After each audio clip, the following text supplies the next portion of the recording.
Hello friends. Did you know that nearly 80% of those who watch my videos aren't subscribed? If you enjoy the content, I'd truly appreciate it if you hit that subscribe button. It helps a lot. Also, don't forget to leave a like and share your thoughts in the comments. Your interaction not only supports the channel's growth, but also helps these stories reach more people. Thank you all for being here. By the way, where are you watching from? Let me know in the comments.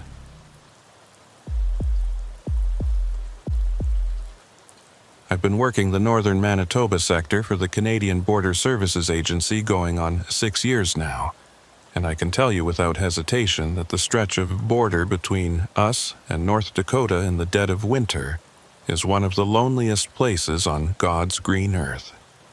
Most people think border work means checking passports at busy crossings, maybe running license plates through the system, dealing with the occasional smuggler trying to hide cigarettes in a spare tire. That's the stuff you see on TV, the polished version with dramatic music and clever one-liners. The reality of rural border enforcement is something else entirely. It's endless miles of frozen prairie that stretches out so far you can't tell where the ground ends and the sky begins. Isolated checkpoints that see maybe 3 vehicles a week, and winter nights so quiet you can hear your own heartbeat echoing inside your patrol vehicle. My name is Holden Merritt, and for the past 18 months I've been assigned to what we call Sector 7 West. That's agency speak for roughly 240 square miles of mixed terrain, most of it wilderness punctuated by the occasional farm road or snowmobile trail that crosses the international line. The locals up here are sparse and tend to keep to themselves. You get the odd hunting camp, a few homesteads where families have been scratching out a living for generations, and not much else. During the summer months, the work is almost peaceful. You drive your route, check the remote camera stations, make sure nobody's using the back roads to run guns or drugs north into Canada. But winter changes everything. Winter turns the prairie into something that feels less like part of the civilized world and more like the surface of some distant, frozen planet, where human beings were never really meant to survive for long.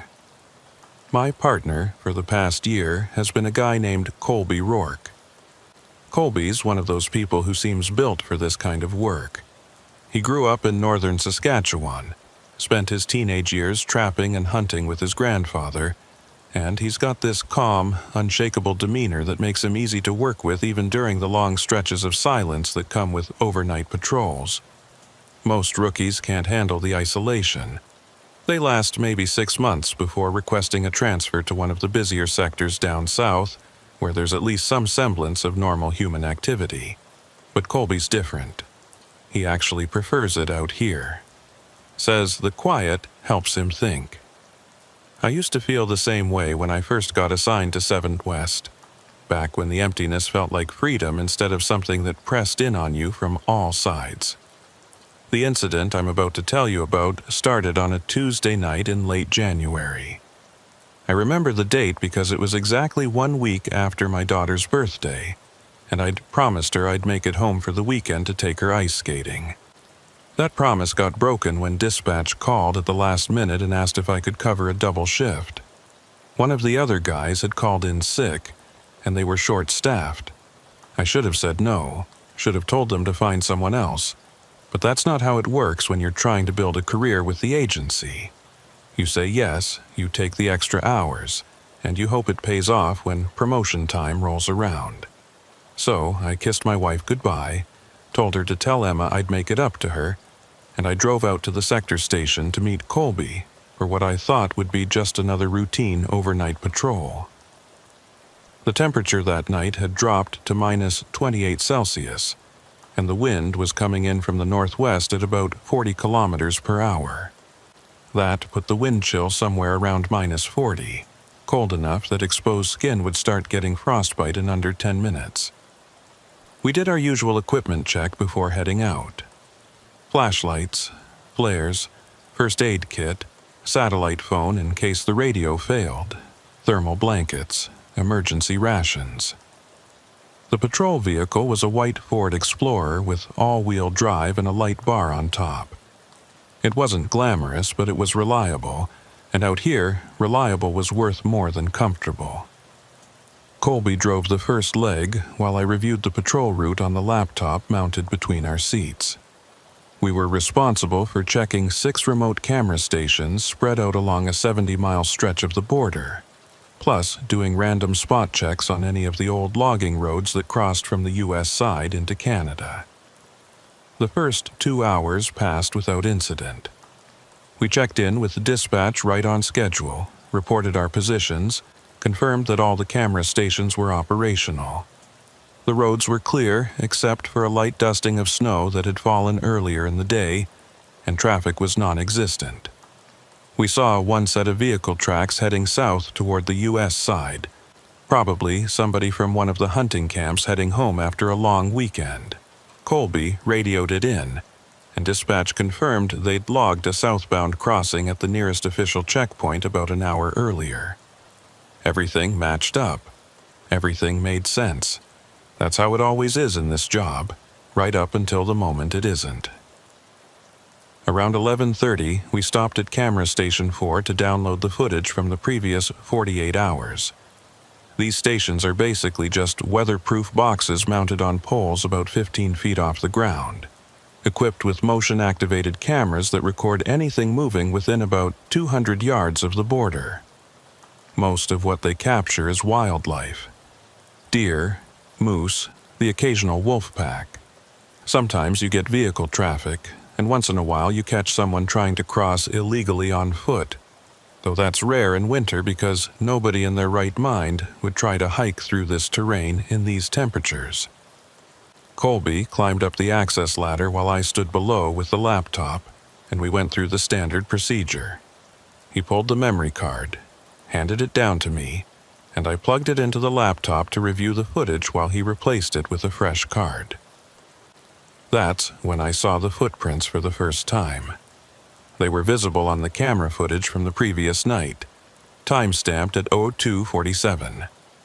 The video showed a figure walking from south to north, crossing the border in the middle of an open field about 100 yards west of the camera position.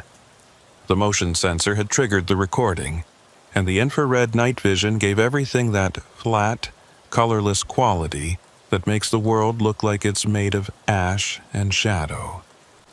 The figure was humanoid, moving at a steady walking pace, but the distance and the quality of the footage made it impossible to make out any details. Could have been male or female, young or old.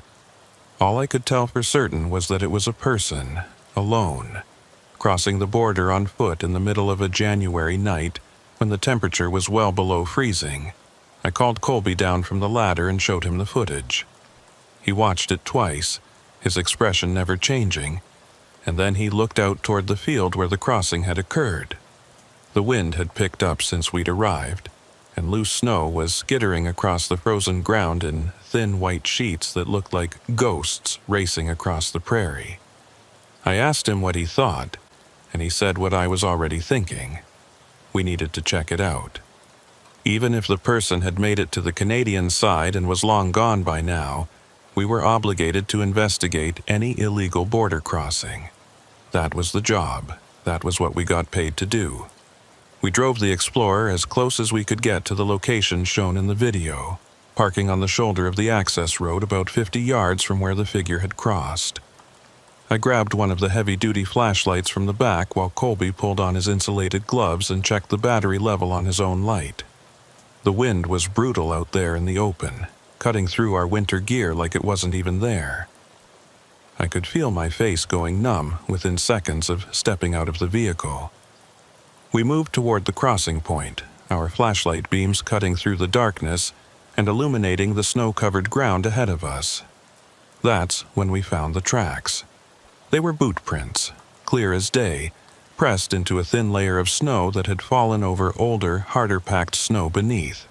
The tracks ran in a straight line from south to north, exactly matching the path the figure had taken on the camera footage. But here's the thing that didn't make sense. There was only one set of prints. The person had walked north, crossing the border and continuing on into Canadian territory. But there were no return tracks, no prints heading back south. Just that single line of footprints that appeared out of nowhere on the U.S. side and disappeared into the darkness on the Canadian side. Colby knelt down beside the tracks and examined them more closely. The prints were relatively fresh, probably no more than 24 hours old based on how well defined the tread pattern still was. He pointed out that the snow depth in each print was consistent, suggesting the person had been walking at a steady pace, not running or stumbling. The stride length was normal, maybe slightly long, indicating someone with relatively long legs or someone taking deliberate measured steps. Nothing about the tracks themselves seemed unusual, except for the fact that they only went in one direction. I asked the obvious question: where did they come from? The tracks started about 10 yards inside U.S. territory, but there was no indication of where the person had been before that point. The snow beyond the starting point was undisturbed, smooth, and even except for the patterns made by the wind. It was as if the person had simply materialized in the middle of that field and started walking north. Colby suggested that maybe the wind had covered the earlier tracks, but I wasn't buying it. The wind was strong, sure, but it would have affected all the tracks equally. If it was strong enough to erase the approach tracks, it should have at least partially filled in the tracks we were looking at now. But these prints were clear, sharp, and completely isolated. We followed the tracks north, walking slowly and keeping our flashlights trained on the snow ahead of us. The prints continued in that same straight line for about 200 yards, passing through the field and entering a stretch of scrub brush and scattered pine trees. The spacing never varied. The depth never changed. It was almost mechanical in its consistency, like watching a machine's output rather than evidence of human movement. And still, there were no return tracks, no deviation from the path, no sign that the person had stopped, looked around, or altered their course in any way. About 300 yards from where we'd started, the tracks simply ended. One moment they were there, clear boot prints in the snow, and then nothing. The final print was just as well defined as all the others, but beyond it, the snow was completely undisturbed. No scuff marks, no indication that the person had jumped or changed direction. The tracks just stopped, as if whoever had been making them had simply ceased to exist at that exact spot. Colby and I stood there for a long moment, shining our flashlights in every direction, looking for some logical explanation. There wasn't one. I radioed dispatch and reported what we'd found. The voice that came back was Mara Ellington, the night dispatcher who'd been working the sector desk for the past 3 years. Mara's is one of those people who never sounds rattled, never sounds concerned, just maintains this steady professional tone no matter what you're telling her. I gave her the details. Single set of footprints, no point of origin, no destination, no evidence of the person who made them. There was a pause on the other end, longer than usual, and then Mara asked if we'd check the thermal camera. Every patrol vehicle in our sector is equipped with a roof-mounted thermal imaging camera that can detect heat signatures up to about 400 yards away in good conditions. I told Colby to activate it while I kept Mara on the line. The thermal camera has a small display screen mounted on the dashboard, and when Colby brought it online, we could see the immediate area rendered in shades of blue and purple, with warmer objects showing up as yellow, orange, or red. Our own body heat registered as bright red-orange silhouettes. The patrol vehicle behind us showed up as a warm yellow mass, but the surrounding landscape was almost uniformly cold. Various shades of deep blue indicating frozen ground, snow, and vegetation.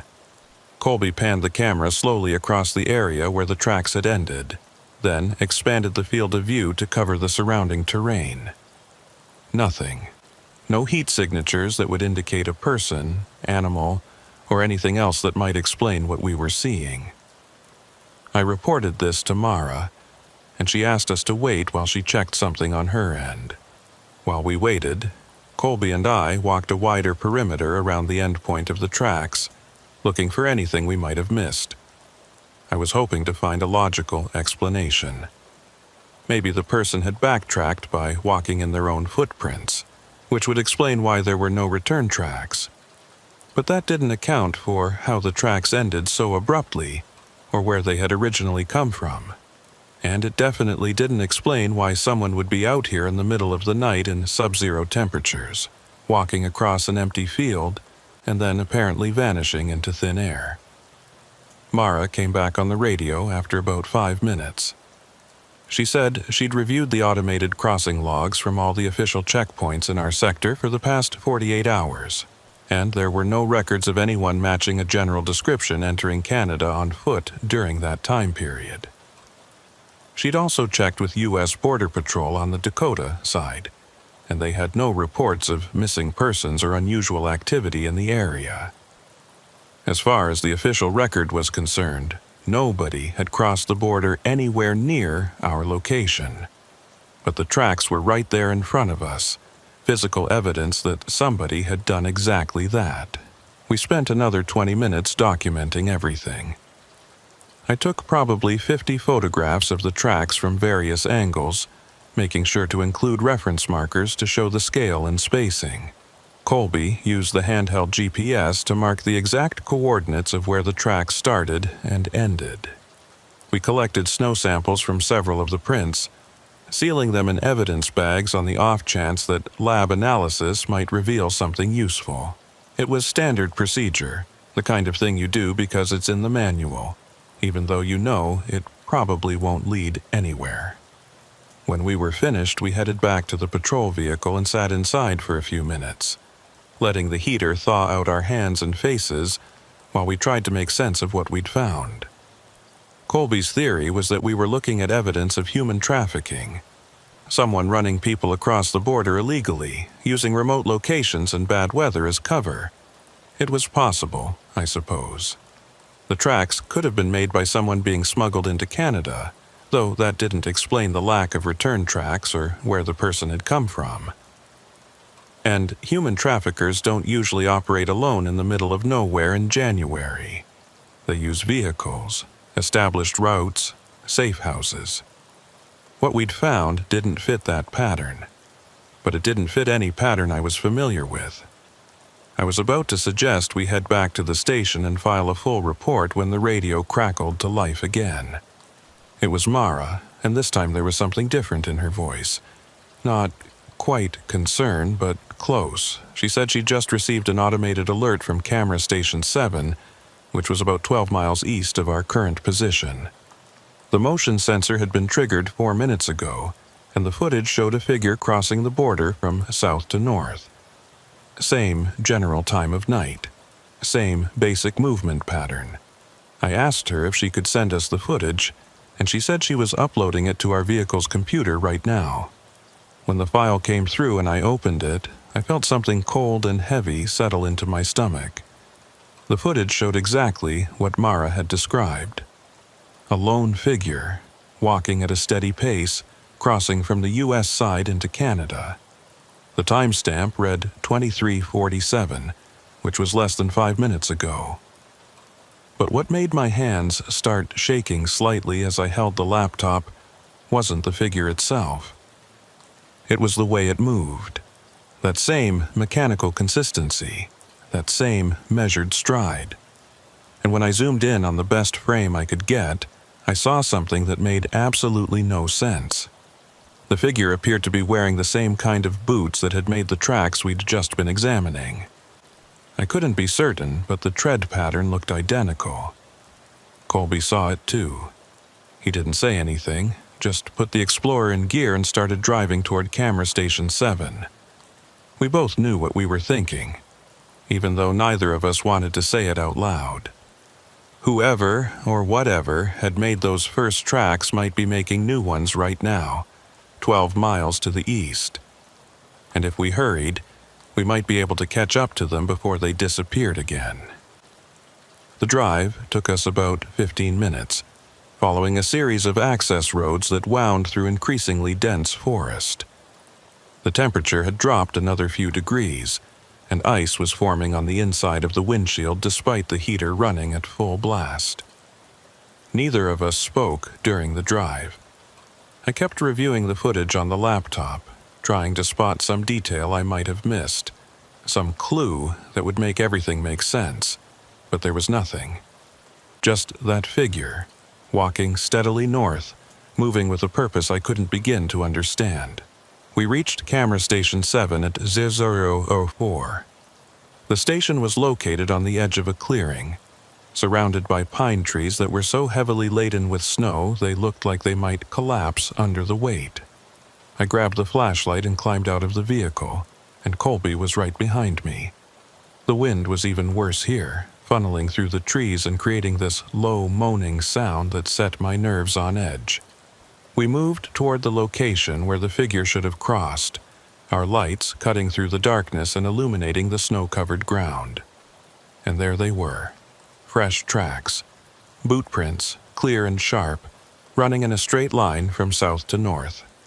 The exact same pattern we'd found at the first location, but this time, something was different. These tracks were still being made. I could see where the snow at the edge of the most recent print was still settling, still collapsing inward slightly as it adjusted to the compression. Whoever had made these tracks had been here within the past few minutes. They couldn't have gotten far. Colby pulled out his flashlight and swept the beam across the clearing, and I did the same. The twin beams of light moved across the snow, across the trees, across the shadows that seemed to gather in thick pools wherever the light didn't quite reach. Nothing, no movement, no heat signatures on the thermal camera, no sound except for the wind and the creaking of ice-laden branches. I called out, identifying ourselves as Border Patrol and requesting that whoever was out here show themselves. My voice sounded small and insignificant against the vast emptiness of the winter night. There was no response. We followed the tracks into the tree line, moving slowly and staying close together. The forest was thick here. The trees packed close enough that the snow beneath them was thinner, protected from the worst of the weather by the canopy overhead. The tracks continued in that same straight line, weaving between trees but never deviating from their northward path. And then, about 100 yards into the forest, they ended again. Just like before, one final boot print, sharp and clear, and beyond it, nothing but undisturbed snow. I stood there staring at that final print, my mind refusing to accept what my eyes were telling me. This wasn't possible. People don't just vanish. They leave traces, evidence, some indication of where they went. But there was nothing. I checked the thermal camera again, expanding the range to maximum, and Colby climbed up on a fallen log to get a better vantage point. The forest was empty. We were alone out here. That's when I heard it. A sound coming from somewhere to the north, barely audible over the wind. It sounded like a voice, distant and distorted, speaking words I couldn't quite make out. I grabbed Colby's arm and pointed in the direction of the sound, and we both stood perfectly still, listening. It came again, slightly clearer this time. A single word, repeated over and over, carried on the wind like a message being transmitted across some vast distance. The word was late. Someone or something out there in the darkness was saying late, and the voice had a quality to it that made my skin crawl. It wasn't quite human. Too flat, too emotionless, like hearing a recorded message played back at slightly the wrong speed. I reached for the radio on my belt and was about to call it in to Mara when the static burst from the speaker made me jump. The radio had been silent except for the occasional check-in, but now it was crackling with interference, producing this rhythmic pattern of static that almost sounded like speech. And then, cutting through the static, I heard Mara's voice, but it wasn't responding to me. The transmission came through broken and fragmented, pieces of words separated by bursts of white noise. You're late, and then more static, and then silence. I pressed the transmit button and tried to respond, asking Mara to repeat her last message. Nothing. The radio was dead air. Colby tried his radio with the same result. We were standing in the middle of a frozen forest, following footprints that appeared and disappeared without explanation, listening to voices that shouldn't exist, and our communication with the outside world had just been severed by interference that made no logical sense. I made the decision right then that we needed to get back to the vehicle and return to the station. Whatever was happening out here, we weren't equipped to deal with it. This had gone beyond a simple illegal border crossing. This was something else entirely, something that made every instinct I had scream at me to leave this place and not look back. Colby agreed without argument, and we turned to head back the way we'd come. That's when we saw the new tracks. They were running parallel to our own footprints, about 10 feet to the west. Boot prints, the same size and tread pattern as the ones we'd been following. But these were different. These tracks hadn't been there when we'd walked into the forest. I was certain of it. We'd been careful, methodical, watching the ground ahead of us with our flashlights. There's no way we could have missed a second set of tracks running alongside our path. But there they were, clear as day, as if someone had been walking next to us the entire time, matching our pace, staying just out of sight in the darkness between the trees. We ran. I'm not ashamed to admit it. We turned and ran back toward the patrol vehicle, our flashlights bouncing wildly as we crashed through the underbrush and jumped over fallen logs. Behind us, I could hear something else moving through the forest. Not running, not even hurrying. Just walking at that same steady, measured pace, the sound of boots crunching through snow, keeping perfect rhythm, getting neither closer nor farther away no matter how fast we moved. We reached the Explorer and threw ourselves inside, slamming the doors and locking them in one synchronized motion. Colby started the engine while I grabbed the laptop and tried to establish a connection with dispatch. The radio was still dead, but the satellite link was working. I pulled up the communication interface and started typing out a message to Mara, trying to explain what we'd encountered while Colby threw the vehicle into reverse and backed us away from the tree line. As we pulled away from Camera Station 7, I looked back toward the forest. There, standing at the edge of the clearing where the trees met the open snow, I saw a figure. It was too dark and too far away to make out any details, but I could see the basic shape. Humanoid, standing perfectly still, watching us leave. The figure didn't move, didn't wave, didn't do anything except stand there like a marker placed at the boundary between the world I understood and something else entirely. The message to Mara finally went through, and about 30 seconds later I got a response. She said she'd received our transmission and was logging our report, but she wanted us to know something. Camera Station 7's footage from the past hour had been automatically uploaded to the central server, and she'd reviewed it while waiting for our message. The footage showed us arriving at the station, exiting the vehicle, and following the tracks into the forest. But it didn't show anyone else. No figure crossing the border. No mysterious presence in the woods. Just us, alone in the clearing, our flashlights cutting through the empty darkness. According to the official record, there was nothing out there except 2 border patrol officers chasing shadows. We drove back to the sector station in silence, arriving just after 2 in the morning. I spent the next 3 hours writing up a detailed report of everything we'd witnessed, and Colby did the same. We turned over all the photographs, GPS coordinates, and audio recordings from our radios. The snow samples we'd collected were sent to the lab for analysis. Everything was logged, filed, and submitted through proper channels, and then we were told to go home, get some rest, and report back for our next scheduled shift in 48 hours. I tried to sleep when I got home, but every time I closed my eyes, I saw those tracks. That impossible pattern of footprints that appeared and disappeared without explanation. I saw the figure standing at the edge of the forest, watching us drive away. And I heard that voice carried on the wind, repeating that single word over and over. Late. You're late. I didn't know what it meant. I didn't know who or what had been out there in the frozen wilderness. But I knew with absolute certainty that whatever I'd encountered that night, it wasn't finished with me. This was just the beginning.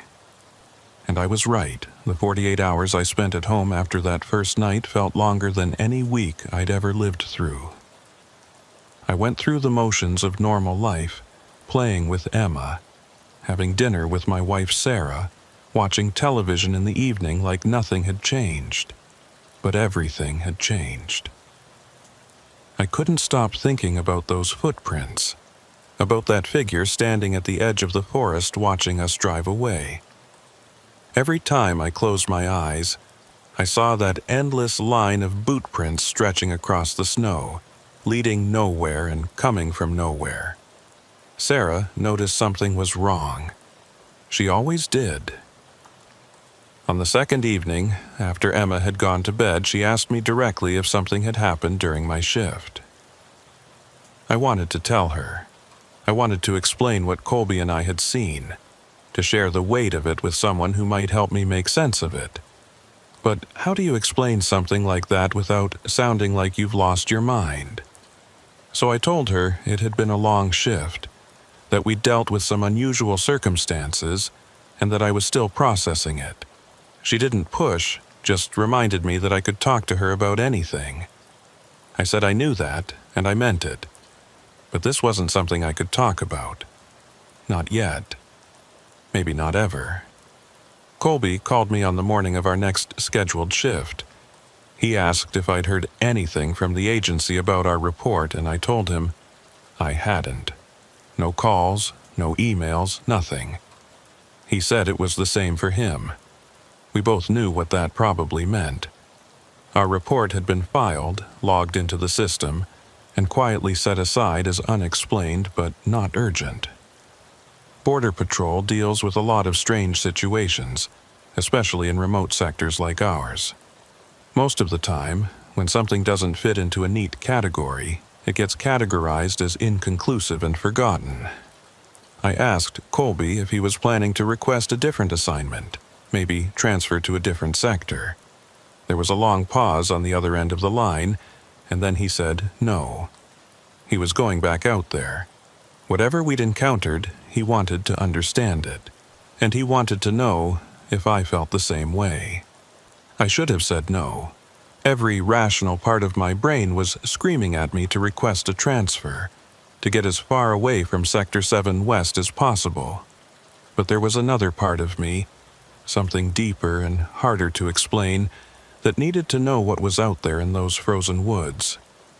I told Colby I'd see him at the station that evening, and when I hung up the phone, I felt both relieved and terrified in equal measure. We met at the sector station just before sunset. The temperature had dropped even further, down to minus 32 Celsius, and the forecast was calling for light snow throughout the night. Colby looked like he'd slept about as well as I had, which is to say not at all. He had dark circles under his eyes, and when he shook my hand, his grip was tighter than usual, like he was trying to reassure himself that I was really there. We did our equipment check in silence, both of us going through the familiar routine because it was easier than talking about what we were both thinking. Mara was on dispatch again.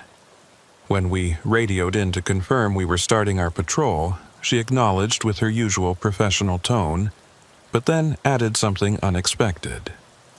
She said that if we encountered anything unusual, we should report it immediately and wait for backup before investigating. That was not standard protocol. Normally, Border Patrol officers are expected to assess situations and use their own judgment. Being told to wait for backup suggested that someone higher up the chain had reviewed our report and taken it seriously enough to issue new instructions. I acknowledged and signed off, and Colby and I exchanged a look. Whatever we'd stumbled into 2 nights ago, the agency was treating it as a potential threat. Our route that night covered the same general area as before, but the patrol plan had us checking camera stations in a different order. We started with Station 3, which was about 8 miles west of where we'd encountered the first set of tracks. The drive out was uneventful, just miles of empty road cutting through frozen prairie. The sun had set completely by the time we reached the station, and the darkness out here is something you can't really understand unless you've experienced it. No streetlights, no houses, no light pollution from distant cities. Just an absolute black that swallows everything beyond the reach of your headlights. Camera Station 3 checked out normally. Colby downloaded the footage while I stood watch, and we reviewed it right there in the vehicle. The recordings showed the usual mix of wildlife activity. A small herd of deer passing through around dawn, a coyote investigating something near the border marker at dusk, nothing that raised any flags. We logged it, replaced the memory card, and moved on to Station 5. That's where things started getting strange again. The footage from Station 5 showed something unusual at 03:14 the previous night. A figure, humanoid in shape, crossing from south to north. Same basic movement pattern we'd seen before, walking at that steady, measured pace, never deviating from a straight line. The thermal signature was odd, though. Most warm-blooded creatures show up clearly on infrared, registering as bright spots against the cold background. This figure showed up, but the heat signature was faint, barely distinguishable from the ambient temperature. It was like looking at someone who was only slightly warmer than the frozen ground around them. I felt my stomach tighten as I watched the footage. Colby replayed it 3 times, zooming in as much as the resolution would allow, trying to spot some detail that might explain what we were seeing. The figure appeared to be wearing winter clothing, some kind of coat or jacket, but the features were impossible to make out. No face visible, no identifying characteristics. Just that vague humanoid shape moving through the darkness at a pace that seemed neither hurried nor casual, but something else entirely. Something mechanical. I radioed Mara and reported what we'd found. She confirmed she was receiving the uploaded footage on her end, and after a pause she said that the figure appeared to match the general description from our previous report. She asked if we wanted to investigate the crossing location, and I looked at Colby. He nodded. We both knew we had to. Running away from this wasn't going to make it stop, and besides, we'd signed up for this job specifically because we weren't the type to run from things we didn't understand. We drove to the approximate location where the crossing had occurred and parked the Explorer on the shoulder. The area was similar to where we'd found the first tracks. Open prairie transitioning into scattered forest, the border marked by a series of posts that were barely visible under their coating of ice and snow. I grabbed the flashlight and thermal camera while Colby checked his sidearm and made sure the radio was clipped securely to his belt. We both knew the radio might not work if things went the way they had before, but having it there was at least psychologically comforting. The tracks were exactly where we expected them to be. Fresh boot prints running in a straight line from south to north, pressed into snow that had fallen within the past 24 hours. The tread pattern was identical to what we documented before, and just like before, there was only one set of prints. No approach tracks, no return tracks, just that single impossible line of footprints that started in the middle of nowhere and led into the darkness ahead. We followed them, moving slowly and keeping our flashlights trained on the ground. The prints led us across the open prairie for about 200 yards, then into a stand of pine trees where the snow was thinner and the tracks became slightly harder to follow. Colby was using the thermal camera to scan ahead of us, checking for any heat signatures that might indicate we weren't alone out here. The screen showed nothing but cold blues and purples. The forest was empty except for us. The tracks continued for maybe another 100 yards, weaving between trees but maintaining that same northward trajectory. And then, Just like before, they ended. One final boot print, and beyond it, nothing but undisturbed snow. I stood there staring at it, my breath forming clouds in the freezing air, and I felt a wave of frustration wash over me. This didn't make sense. None of it made sense. People don't just disappear in the middle of taking a step. There has to be an explanation, some detail we were missing, some piece of evidence that would tie everything together. That's when Colby grabbed my arm and pointed back the way we'd come. I turned and looked, following the direction of his flashlight beam. There, running parallel to our own tracks about 15 feet to the east, was another set of boot prints. Fresh prints, the same size and pattern as the ones we'd been following. They ran alongside our path all the way back to where we'd entered the forest, perfectly matching our route step for step. But I knew those prints hadn't been there when we'd walked in. I was absolutely certain of it. We'd been careful, methodical, watching the ground constantly. There's no way we could have missed a second set of tracks running right next to our own. I felt the hairs on the back of my neck stand up. Someone, or something, had followed us into the forest, walking beside us the entire time, and we hadn't heard a sound. No footsteps, no breathing, no snap of branches or crunch of snow. Just perfect silence, and now these tracks as evidence that we'd been accompanied the whole way. Colby's voice was tight when he spoke. He said we needed to leave, right now. I didn't argue. We turned and headed back toward the Explorer, moving faster than we had on the way in, our flashlights sweeping constantly across the trees around us. Behind us, I could hear it again. That sound of footsteps keeping pace with us, never getting closer, never falling behind. Just maintaining that same steady rhythm, like a metronome ticking away in the darkness. We made it back to the vehicle without incident, threw ourselves inside, and locked the doors. My hands were shaking as I reached for the laptop to send a message to Mara. The radio was dead again, filled with static that rose and fell in waves that almost sounded like breathing. Colby started the engine and we pulled away from the location, heading back toward the main access road. That's when I saw them in the side mirror. Footprints appearing in the snow behind us, keeping pace with the vehicle as we drove.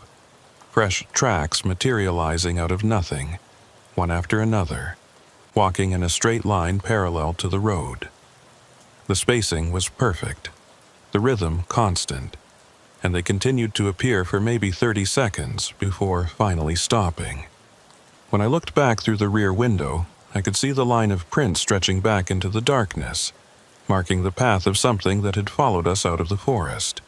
The message to Mara went through, and her response came back almost immediately. She said she'd been trying to reach us on the radio for the past 10 minutes, ever since we'd entered the forest. She asked if we were okay, and I typed back that we were heading to Checkpoint Alpha, one of the few permanent structures in our sector. It was a small building, basically just a heated shelter with communications equipment and emergency supplies, but it had solid walls and doors that locked. Right now, that seemed like the safest place to be. We reached Checkpoint Alpha 20 minutes later. The building was dark when we pulled up, which was normal since it wasn't regularly staffed. Colby used his key to unlock the door while I grabbed our gear from the Explorer. Inside, the checkpoint was exactly as it should be. 2 desks with computer terminals, a small kitchenette, a bathroom, and a back room with a couple of cots for overnight stays. Everything was clean, organized, and completely ordinary. But after what we'd just experienced, ordinary felt surreal. I set up the laptop and established a satellite link with dispatch while Colby made coffee. We needed to file a supplementary report, document what we'd found, and figure out our next move. As I was typing up the details, Mara's voice came through on the computer's speaker system. The audio link was clearer than the radio, with minimal static, and hearing her calm professional tone helped ground me a little. She confirmed she'd received our preliminary report and said that our supervisor wanted us to maintain position at Checkpoint Alpha until morning. No more patrol tonight, just stay put and wait for daylight. That should have been a relief, but instead it made me more nervous. Telling us to stop the patrol meant someone in the chain of command thought there was a real threat out there. And if that was the case, why weren't they pulling us out completely? Why leave us sitting in this isolated checkpoint in the middle of nowhere? Colby must have been thinking the same thing because he asked Mara directly if backup was being sent. There was a pause, longer than usual, and then she said that a decision would be made once our supervisor reviewed the full report. In the meantime, we should rest and maintain radio contact. I didn't like the sound of that, but arguing with dispatch wasn't going to accomplish anything. We acknowledged and signed off. The next few hours were some of the longest of my life. Colby and I took turns trying to sleep on the cots in the back room, but neither of us managed more than a few minutes at a time. Every sound seemed amplified in the silence of the checkpoint. The wind rattling the windows, the building settling, the hum of the heating system cycling on and off. Normal sounds that took on sinister qualities when you were sitting in an isolated building surrounded by frozen wilderness, knowing that something impossible was walking around out there in the darkness. Around 4 a.m, I was sitting at one of the desks reviewing the footage from the various camera stations when I noticed something odd. The cameras were equipped with internal clocks that time-stamped every recording, and those clocks were synchronized with the agency's central server to ensure accuracy. But when I pulled up the footage from Station 5, the one that had captured the figure crossing at 0314, I noticed something that didn't make sense. The timestamp showed 0314, but the metadata embedded in the file showed it had been recorded at 0214. An hour difference. I called Colby over and showed him. He checked the settings on the laptop, thinking maybe there was a time zone issue or a glitch in the display, but everything was configured correctly. The camera's internal clock was showing one time, but the actual recording had been made an hour earlier. I pulled up the footage from Station 3, which we'd checked first that night, and found the same discrepancy. Every recording had a timestamp that was exactly 1 hour ahead of when it had actually been captured. This wasn't a simple technical glitch. Camera systems don't spontaneously add an hour to their timestamps. Someone or something had deliberately altered the clocks, or the cameras themselves were malfunctioning in a very specific and unusual way. But why? What possible purpose would it serve to change the time on remote border cameras? I was about to message Mara about this when the checkpoint's exterior motion sensors triggered. We had floodlights mounted on the corners of the building that would activate automatically if anything larger than a small animal moved within about 50 feet of the structure. The lights came on, flooding the area around the checkpoint with harsh white illumination, and Colby immediately moved to one of the windows to see what had triggered them. I joined him at the window, and for a moment we just stood there staring out at the snow-covered ground surrounding the checkpoint. The floodlights revealed a perfectly ordinary winter scene. Snow, ice, a few scattered trees at the edge of the clearing. Nothing moving, nothing that would explain why the sensors had activated. And then I saw them. Footprints. They ran in a circle around the entire checkpoint, a continuous loop of boot prints pressed into fresh snow.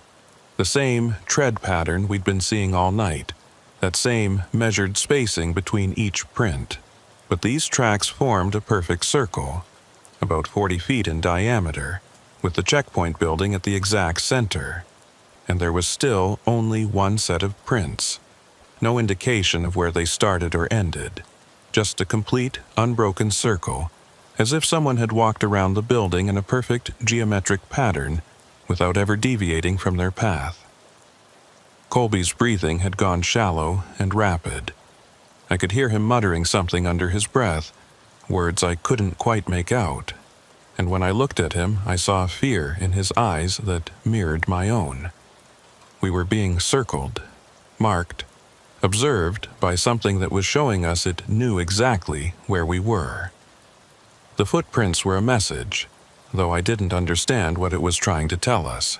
The floodlights stayed on for their programmed duration of 5 minutes, and during that entire time we watched those footprints, waiting for them to change, for something to move, for any indication of what had made them.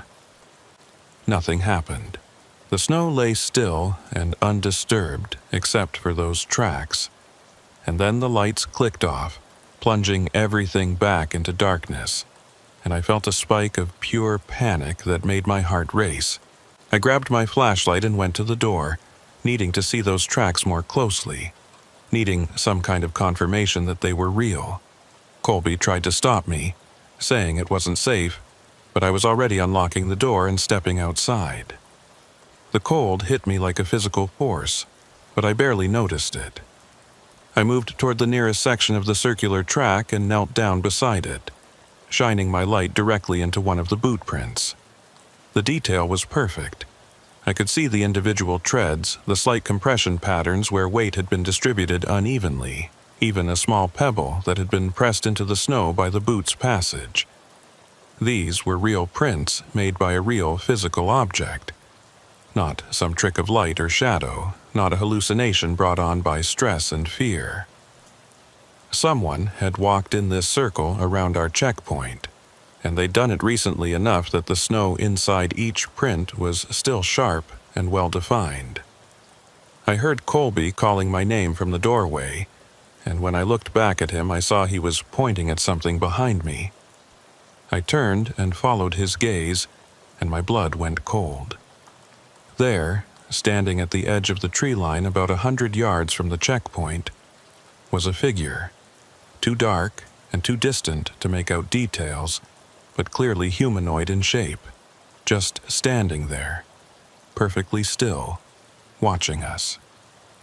I stood up slowly, keeping my flashlight trained on the figure, but the beam didn't reach that far.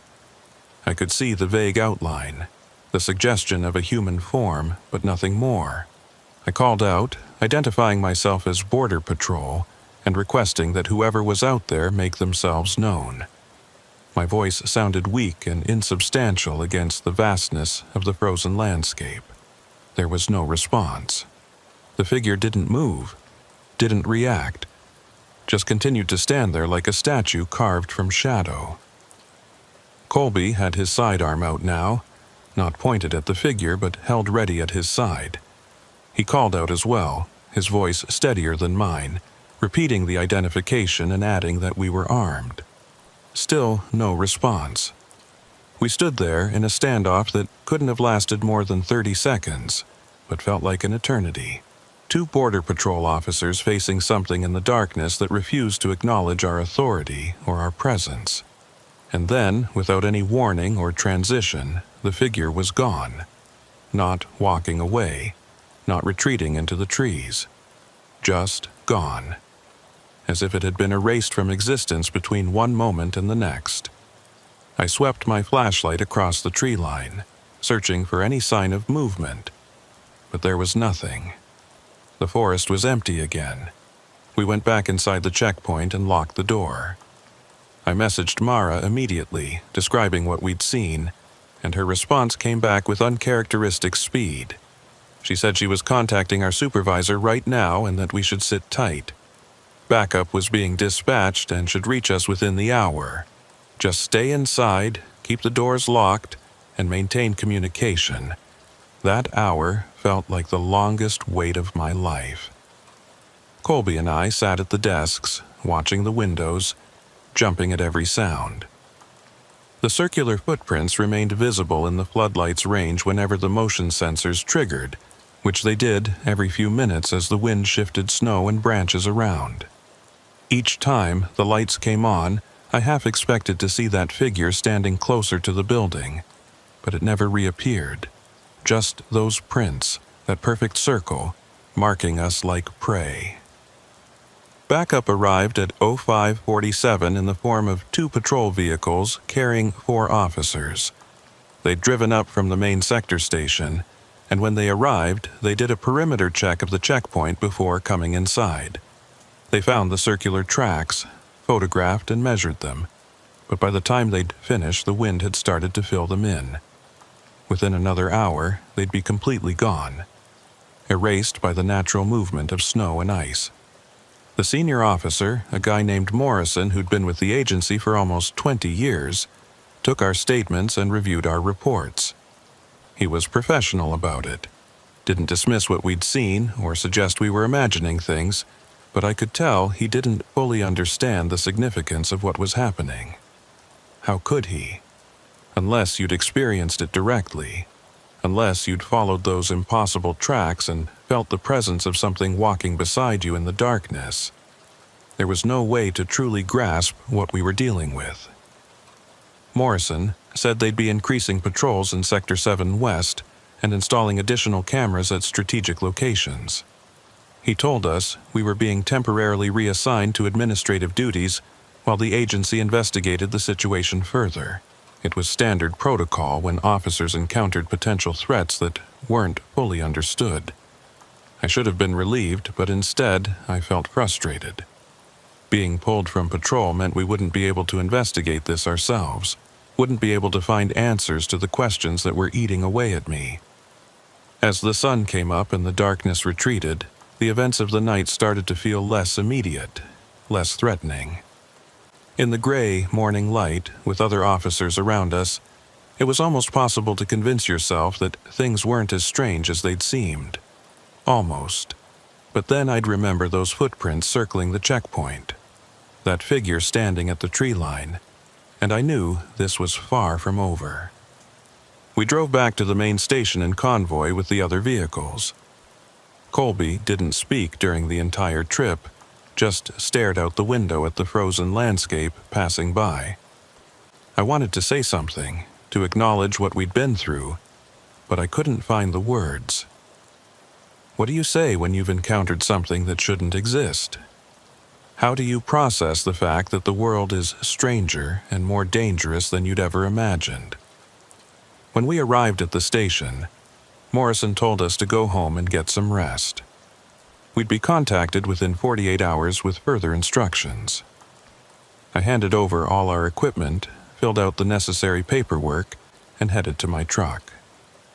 The morning was clear and cold, the kind of winter day that looks peaceful and beautiful if you don't think too hard about what might be lurking in all that pristine whiteness. I was almost to my truck when I noticed something on the windshield. At first I thought it was just ice or frost, but as I got closer I realized it was a boot print. Someone had stepped on the hood of my truck and left a single perfect print on the windshield. The same tread pattern. The same impossible presence. I looked around the parking lot, but it was empty except for the official vehicles. Nobody in sight who could have done this. And even if someone had been here, why would they climb onto my truck and step on the windshield? It didn't make sense. None of this made sense. I got in the truck and drove home, but I couldn't shake the feeling that I was being followed.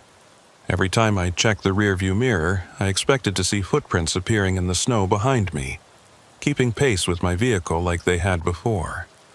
But the road remained empty, the morning remained quiet, and I made it home without incident.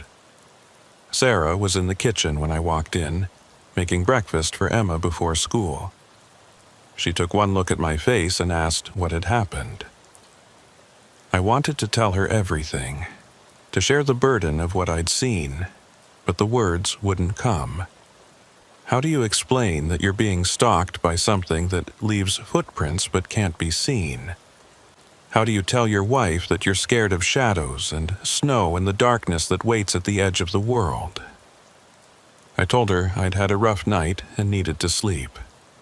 She said, okay, that she'd keep Emma quiet so I could rest. I kissed them both, went upstairs to the bedroom, and lay down fully clothed. Sleep didn't come. Instead, I stared at the ceiling and listened to the sounds of my family moving through the house below me, living their normal lives while I tried to process the fact that normal didn't exist anymore. At some point I must have dozed off, because I woke to the sound of my phone ringing. It was afternoon, the sun already starting to set again. I grabbed the phone and saw Colby's name on the screen. I answered, and before I could say anything, he spoke. His voice was tight, barely controlled. He said he needed to show me something he'd found in the patrol vehicle after we'd gotten back to the station. Could I meet him at the checkpoint where we'd stopped that morning? I should have said no. I should have told him to take whatever he'd found to Morrison or to someone higher up the chain. But the tone in his voice told me this was something he couldn't or wouldn't share with anyone else. This was between us, between two people who'd seen something impossible and needed to understand it before it drove them crazy. I told him I'd be there in 45 minutes. I told Sarah I had to go back to the station for a debriefing, which wasn't entirely a lie. She looked concerned, but didn't press me for details, just reminded me to drive carefully because the roads were getting icy. I kissed Emma on the forehead, promised I'd be back in a few hours, and headed out into the gathering darkness. The sun was already below the horizon, painting the western sky in shades of deep purple and orange that looked almost unnatural against the endless white of the snow-covered landscape. The drive to Checkpoint Alpha took me through increasingly remote territory. The main highway gave way to county roads, which gave way to gravel access roads that were barely maintained during winter. My truck's headlights cut through the darkness, illuminating snowdrifts and ice-covered trees, and with each mile I traveled, I felt like I was moving farther away from the normal world and deeper into something else. Something that operated by different rules. Colby's patrol vehicle was already parked outside the checkpoint when I arrived. The building's lights were on, warm yellow rectangles against the darkness, and I could see his silhouette moving behind one of the windows. I parked next to his vehicle and made my way to the door, my boots crunching through snow that had drifted against the building's foundation. The temperature had dropped again, and my breath formed thick clouds that hung in the still air for several seconds before dissipating. Colby let me in without saying a word. He looked worse than he had that morning. His eyes were bloodshot, his hair disheveled, and there was a nervous energy about him that immediately put me on edge. He'd never been the type to panic or lose his composure, but right now he looked like someone who was barely holding himself together. He locked the door behind me and led me to one of the desks where he'd set up his laptop and spread out a collection of photographs and printed documents. He started talking before I'd even taken my coat off. He said that after we'd gotten back to the station that morning, he'd gone through the patrol vehicle doing a standard post-shift inspection. That's when he'd found something in the back seat that hadn't been there when we'd started the patrol. A small notebook, the kind with a black cover and lined pages that you could buy at any drugstore. He'd assumed it belonged to one of the other officers, maybe something that had been left behind from a previous shift, so he'd opened it to see if there was a name inside. What he found instead were drawings, page after page of them, all done in black ink, all showing the same basic image. Boot prints. Dozens of different sketches showing footprints from various angles, with notations written in cramped handwriting alongside each drawing. Measurements, timestamps, coordinates, and dates. The dates went back almost 2 years, showing a pattern of sightings that stretched across multiple sectors of the border region. Colby showed me the notebook, and as I flipped through the pages, I felt a cold weight settling in my stomach. Whoever had compiled this had been tracking the footprints for a long time, documenting their appearances with obsessive detail. The handwriting was neat at first, organized and methodical, but as the pages progressed, it became increasingly erratic. Words were crossed out, margins filled with notes that didn't make complete sense, and some pages had sentences written over and over again like someone had been trying to work through a problem they couldn't solve. One phrase appeared repeatedly throughout the later pages, always underlined multiple times. "They're always late." I didn't understand what it meant, but seeing it written over and over in that deteriorating handwriting made something in my chest tighten with fear. I asked Colby if there was a name in the notebook, any indication of who it belonged to. He turned to the first page and showed me. Written in neat block letters at the top of the page was a name I recognized immediately. Agent Marcus Webb. He'd been a Border Patrol officer in Sector 7 West until about 8 months ago when he'd requested a transfer to a different region. The official reason given was family obligations, but there had been rumors among the other officers that Webb had experienced some kind of breakdown. I'd never worked directly with him, but I remembered him as a quiet, competent officer who kept to himself and never caused problems. Colby said he'd tried calling Webb's old number, but it had been disconnected. He'd checked with HR and found that Webb had left the agency entirely. No forwarding address, no indication of where he'd gone. It was like he'd simply vanished, taking with him whatever knowledge he'd accumulated about the footprints, and leaving behind only this notebook as evidence that he'd been investigating the same phenomenon we were now dealing with. I sat down at the desk and started reading through the notebook more carefully, trying to extract meaning from the increasingly chaotic notes. Webb had been methodical in the beginning, recording each sighting with precise coordinates and timestamps. The pattern that emerged was disturbing. The footprints appeared at irregular intervals, sometimes multiple times in a single week, sometimes going dormant for months before appearing again. They showed up at different locations across the sector, but always following the same basic pattern. Single tracks, no point of origin, no destination, and always moving north. But it was the later entries that really unsettled me. Webb had started making connections, drawing lines between sightings that suggested some kind of intelligence behind the pattern. He'd noted that the footprints often appeared near sites where unusual incidents had been reported. Missing persons cases that were never solved. Vehicles found abandoned with no explanation. Electronic equipment that failed without obvious cause. He'd documented at least 17 such incidents over an 18-month period, and in each case the footprints had been found nearby within days of the event. One entry, dated about 3 weeks before Webb's transfer request, was particularly disturbing. He'd written about following a set of tracks into the forest and finding a clearing where the snow had been disturbed in a circular pattern, similar to what Colby and I had seen around the checkpoint. But in the center of that circle, Webb had found something else. He'd drawn a sketch of it in the notebook. It looked like a series of symbols or marks pressed into the snow, geometric patterns that didn't correspond to any language or notation system he recognized. He'd photographed them, but when he tried to review the photos later, every file was corrupted. The camera's memory card had somehow been completely wiped.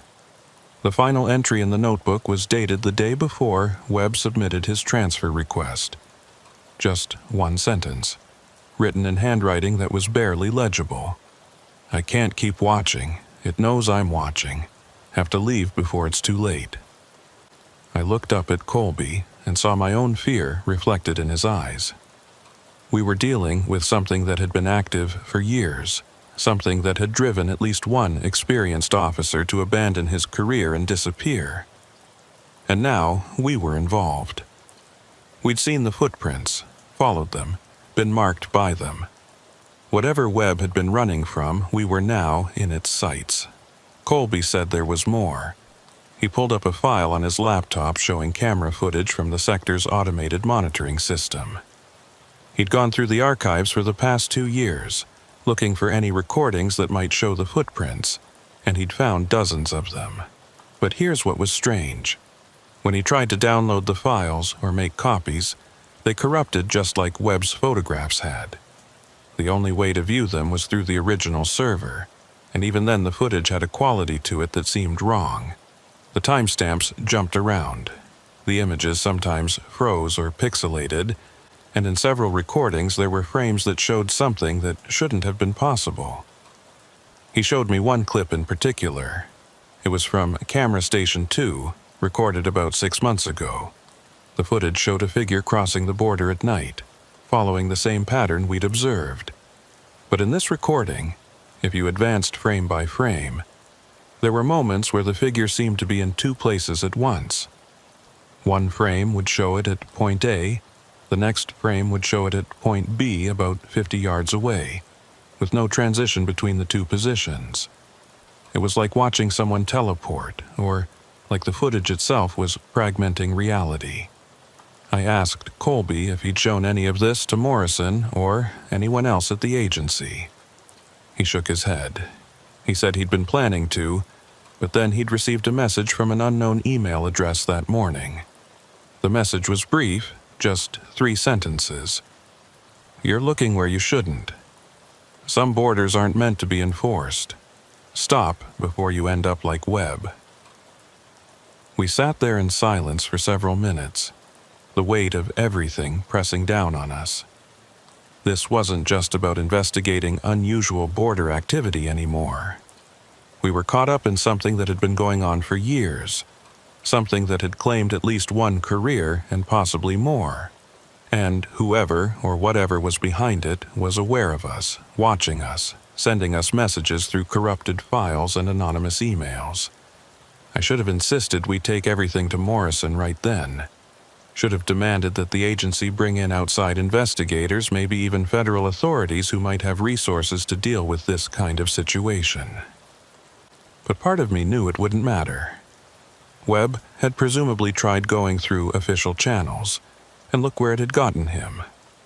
The agency would file reports, launch an investigation, and ultimately come up empty, because they were trying to apply rational procedures to something that operated outside rational boundaries. That's when Colby told me about the recording. He said that earlier that afternoon, while he'd been going through Webb's notebook, he'd heard a sound coming from his patrol vehicle. A voice, faint but distinct, coming through the radio even though the vehicle was parked and the radio was turned off. He'd gone out to investigate and found the radio displaying activity on a frequency that wasn't part of the official Border Patrol channels.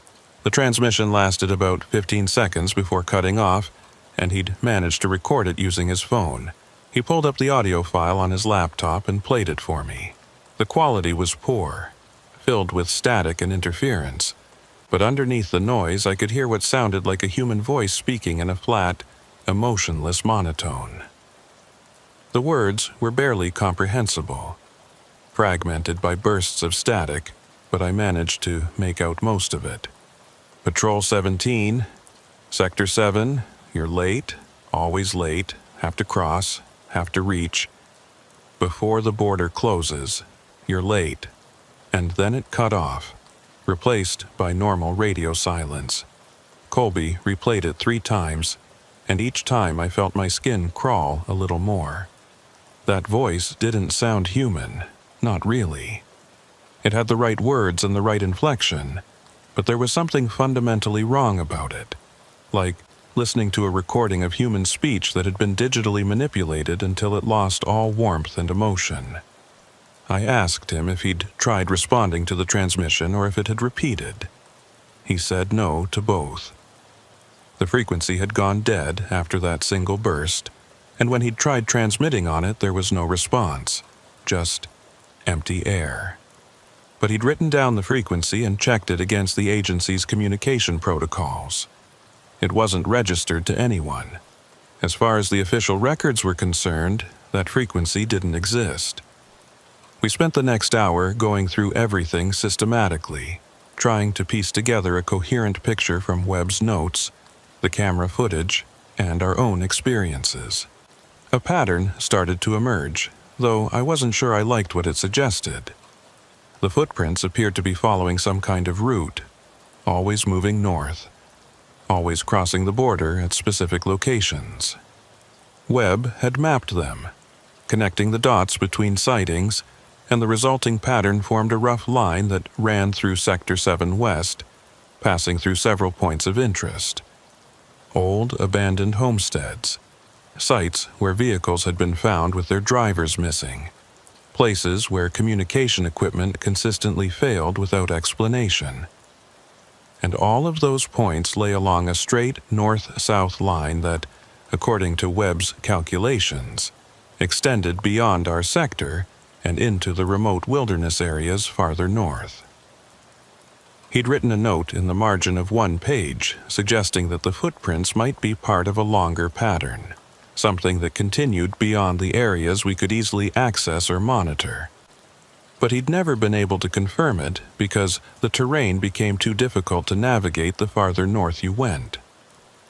I was about to suggest that we needed to contact someone with authority beyond the local agency, maybe reach out to federal investigators, or even academic researchers who might have encountered similar phenomena when the checkpoint's power went out. The lights died instantly, plunging us into complete darkness. The computers shut down mid-operation, and even the emergency backup systems failed to activate. We sat there in absolute blackness, listening to the sudden silence that came with the loss of all electrical hum and ambient noise. Colby found his flashlight and clicked it on. The beam cut through the darkness, illuminating swirling dust particles and our own shadows cast huge against the walls. I grabbed my own light and we moved to the windows, looking out at the checkpoint's exterior. The floodlights were dead, the motion sensors inactive. Everything within our line of sight was darkness broken only by the pale illumination of moonlight reflecting off snow. And then I saw them, footprints in the snow, clearly visible even in the dim light. But these weren't circling the checkpoint like before. These were approaching from multiple directions, converging on the building in straight lines that reminded me of spokes on a wheel. I counted at least 6 different tracks, all heading towards the checkpoint, all showing that same impossible tread pattern. Colby saw them too. His breathing had become rapid and shallow, and when he spoke, his voice was barely above a whisper. He said we needed to leave right now, before whatever was making those tracks reached the building. I wanted to argue, wanted to say we should stay inside where we had walls and locked doors, but some instinct deeper than rational thought was screaming at me that he was right. Being trapped inside this building when those tracks reached the door would be the worst possible position. We grabbed our gear and moved to the exit. I had my hand on the doorknob when the radio on Colby's belt suddenly activated, filling the silent checkpoint with a burst of static. And then, cutting through the noise, that same flat, emotionless voice we'd heard in the recording. "You're late, you're late, you're late." The words repeated over and over, each iteration slightly different in pitch and cadence, creating this disturbing harmony that seemed to come from multiple speakers at once, even though it was just the single radio. Colby tried to turn it off, but the controls didn't respond. The voice continued its mechanical chant, getting louder with each repetition, until it was almost deafening in the confined space. I yanked open the door and we ran outside, heading for our vehicles. The cold hit me like a wall, stealing my breath and making my eyes water instantly. Behind us, I could hear the radio still broadcasting that endless repetition, the words echoing out into the winter night. "You're late. You're late. You're late." We made it to the trucks and I was fumbling with my keys when I noticed something that made me freeze. The footprints we'd seen converging on the checkpoint had changed. They were no longer approaching from a distance. They were right here, surrounding our vehicles, forming tight circles around each truck like they'd been drawn by someone with a compass. And in the moonlight I could see that the tracks were fresh, the snow inside each print still settling, as if they'd been made within the past few seconds. But there was no one here, just us and the trucks and the empty night. Colby managed to get his vehicle unlocked and climbed inside. I did the same, my hands shaking so badly I could barely get the key into the ignition. The engine roared to life, and I threw the truck into reverse, backing away from the checkpoint as fast as I dared on the icy ground. Through the rearview mirror I could see Colby doing the same, his headlights swinging wildly as he maneuvered his patrol vehicle around. We drove in convoy back toward the main access road, putting distance between ourselves and the checkpoint as quickly as possible. I kept checking my mirrors, expecting to see something following us, but the road behind remained empty, just darkness and snow, and our own tire tracks marking our retreat. About 5 miles from the checkpoint, my truck's radio activated on its own. No static this time, just that voice, speaking clearly as if someone was sitting in the seat next to me. Patrol 17, Holden Merritt. You're late. You've always been late. Have to cross before the border closes. Have to reach the other side. I reached for the radio to turn it off, but before my hand touched the controls, the voice added something that made my blood freeze. Emma is 7 years old.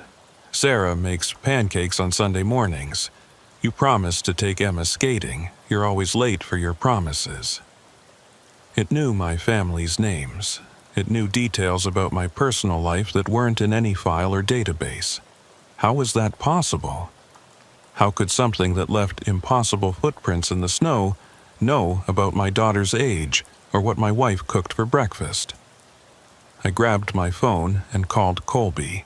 He answered immediately, his voice tight with panic. He said his radio was doing the same thing, speaking with that flat voice mentioning details about his life that shouldn't be known. His grandfather's name, the address of the house where he'd grown up, the name of his first dog, personal information that existed only in his memory. We were still about 20 minutes from the main station, driving through increasingly remote territory. I wanted to call Sarah to make sure she and Emma were okay, but I was terrified of what might happen if I tried. What if the voice answered instead? What if this thing, whatever it was, had somehow reached my family? That's when I saw the figure standing on the side of the road ahead. It was humanoid in shape, wearing what looked like winter clothing, standing perfectly still about 50 yards ahead of my truck. I slammed on the brakes, the truck sliding on the icy road before coming to a stop about 20 feet from the figure. Colby's patrol vehicle stopped behind me, his headlights creating a pool of illumination that showed the figure in harsh detail. It was a person, or it looked like a person. Dressed in dark winter gear, face obscured by a hood and scarf, standing on the shoulder of the road like someone waiting for a ride. But there was something wrong with the way it stood. Too still, too rigid, like a mannequin positioned by someone who didn't quite understand how human beings naturally carry themselves. I honked the horn. No response. The figure didn't move, didn't acknowledge us at all, just stood there facing the road, as if we didn't exist. Colby's voice came through on my phone, asking what I wanted to do. I told him I was going to try to go around it, that we needed to keep moving.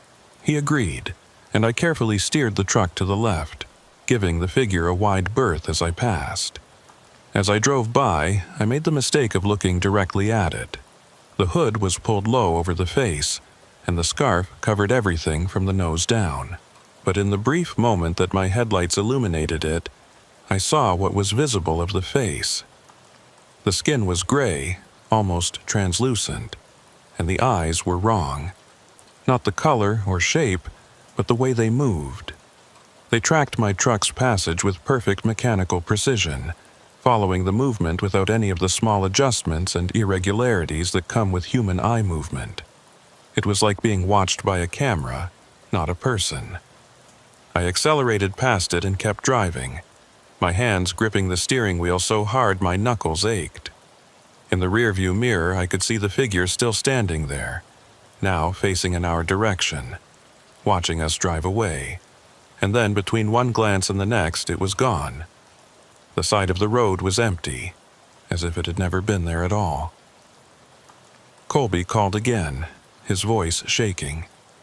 He said he'd seen it too, seen those eyes tracking us.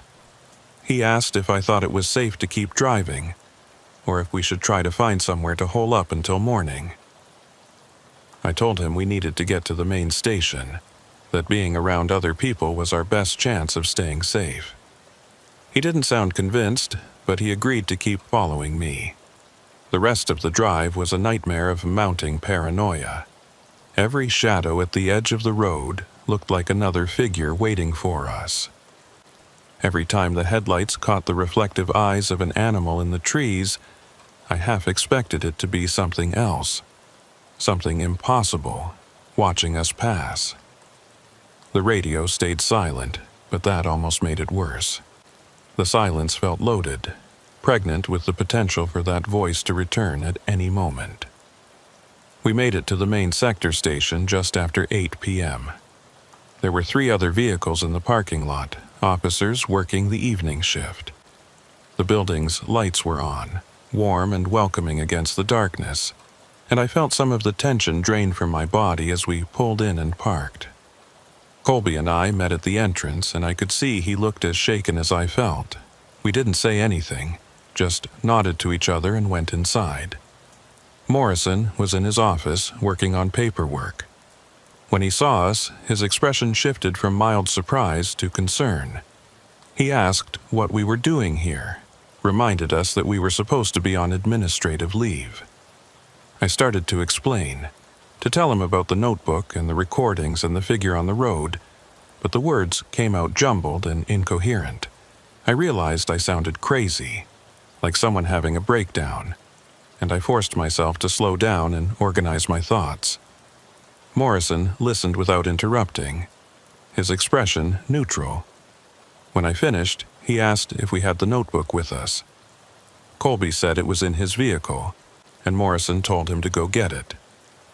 While Colby was outside, Morrison asked me if I'd been sleeping okay, if I'd been under unusual stress lately.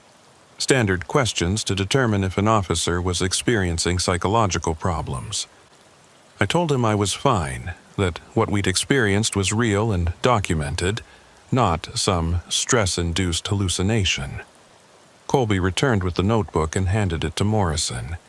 He flipped through it, reading entries at random, his expression giving nothing away. When he reached the final page with Webb's last entry, he closed the notebook and set it on his desk. He said he'd look into it, that he'd contact former Agent Webb if possible, and try to verify the information. In the meantime, we should go home, get rest, and wait for further instructions. I tried to argue, to insist that this needed immediate attention, but Morrison cut me off. He said he understood our concerns, but there were proper procedures for this kind of thing. Making hasty decisions based on incomplete information would only make the situation worse.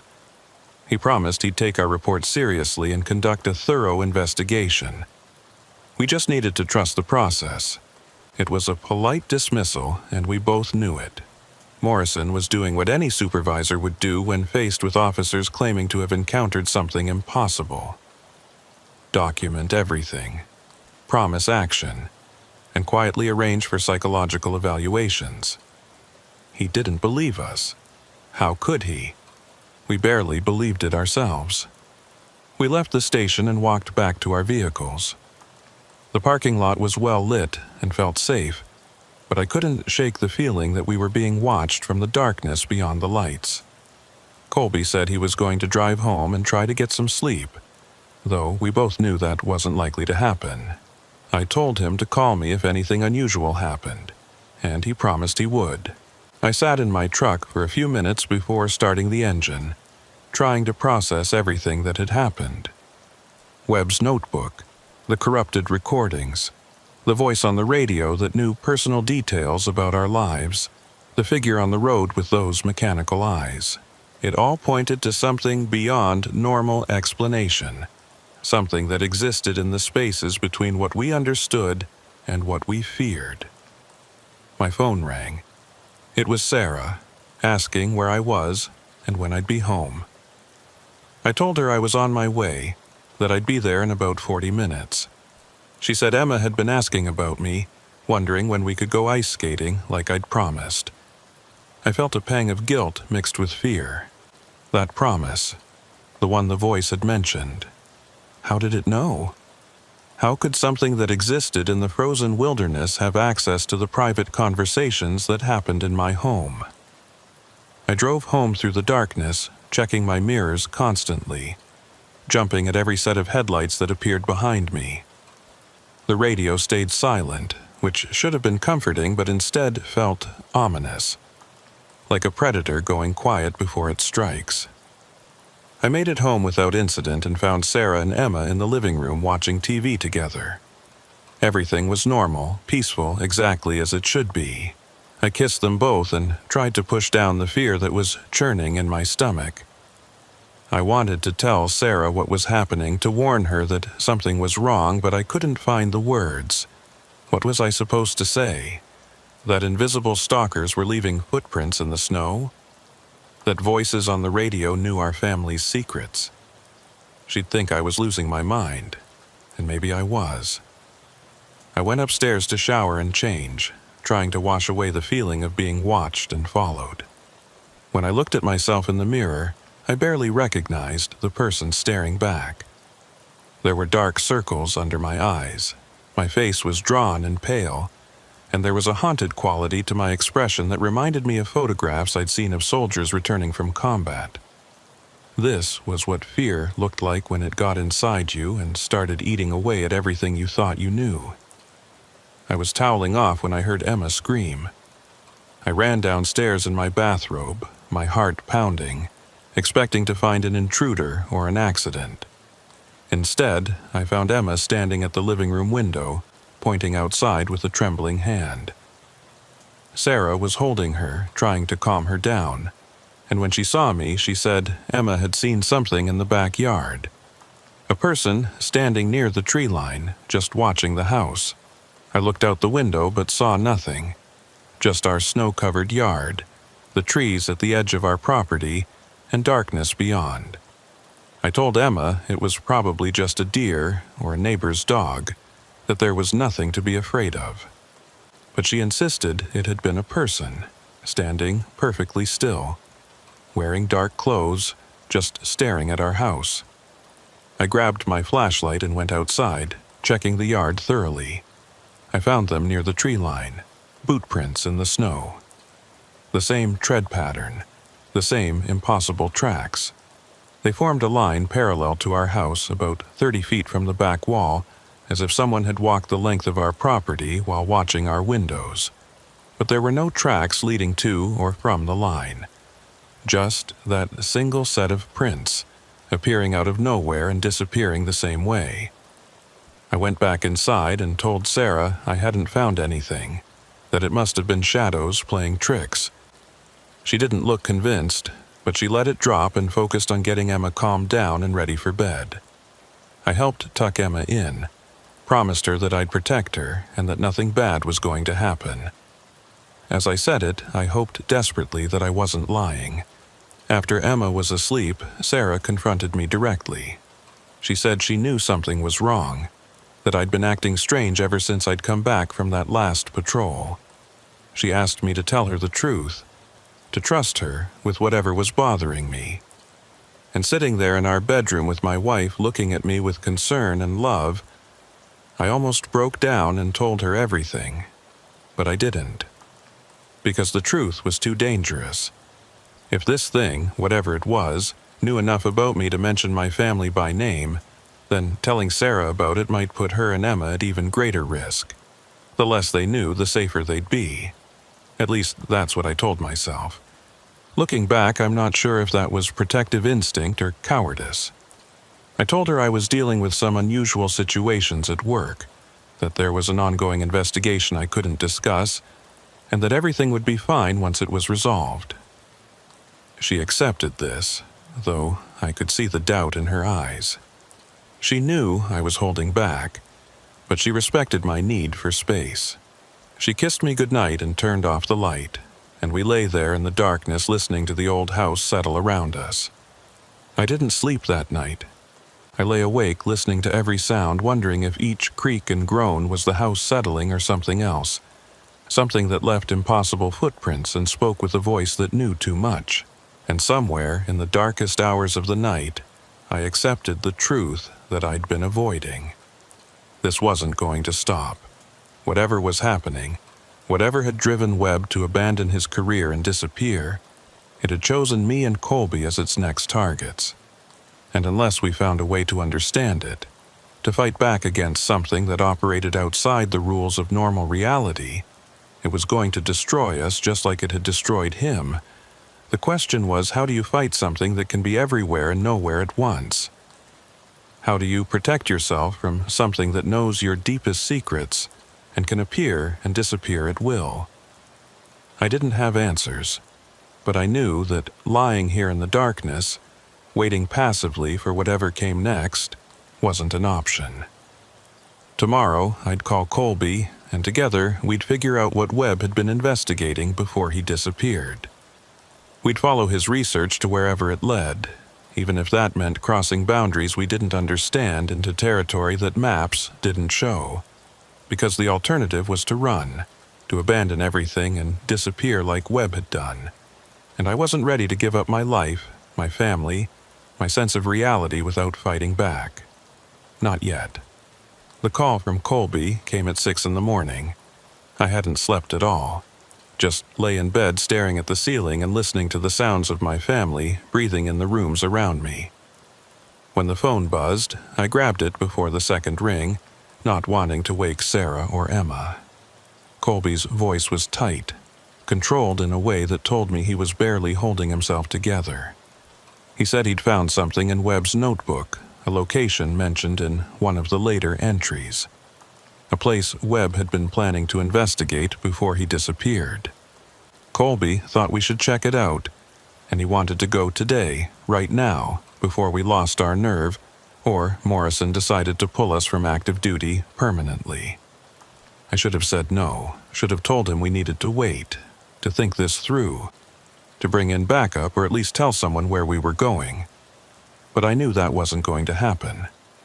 Whatever we were dealing with, it had already shown us that official channels weren't equipped to handle it. Morrison didn't believe us. The agency would classify this as a psychological issue and send us for evaluation. And in the meantime, the footprints would keep appearing, the voice would keep speaking, and eventually, whatever happened to Webb would happen to us. I told Colby I'd meet him at the sector station in an hour. I got dressed quietly, trying not to disturb Sarah, but she woke up anyway. She asked where I was going so early, and I told her the truth, or at least part of it. I said I was following up on the investigation, that there was a location Colby and I needed to check out. She didn't look happy, but she didn't try to stop me either. She just made me promise I'd be careful and that I'd call her by noon to let her know I was okay. I promised, kissed her goodbye, and left before I could second-guess the decision. The drive to the station took me through a world that was just starting to wake up. The sky was that deep blue-gray that comes before sunrise, and the streetlights were still on, casting pools of orange light across snow-covered roads. Everything looked normal, peaceful, like any other winter morning. But I couldn't shake the feeling that I was driving towards something that would fundamentally change my understanding of reality. That once I crossed this particular threshold, there would be no going back to the comfortable certainty of a world that made sense.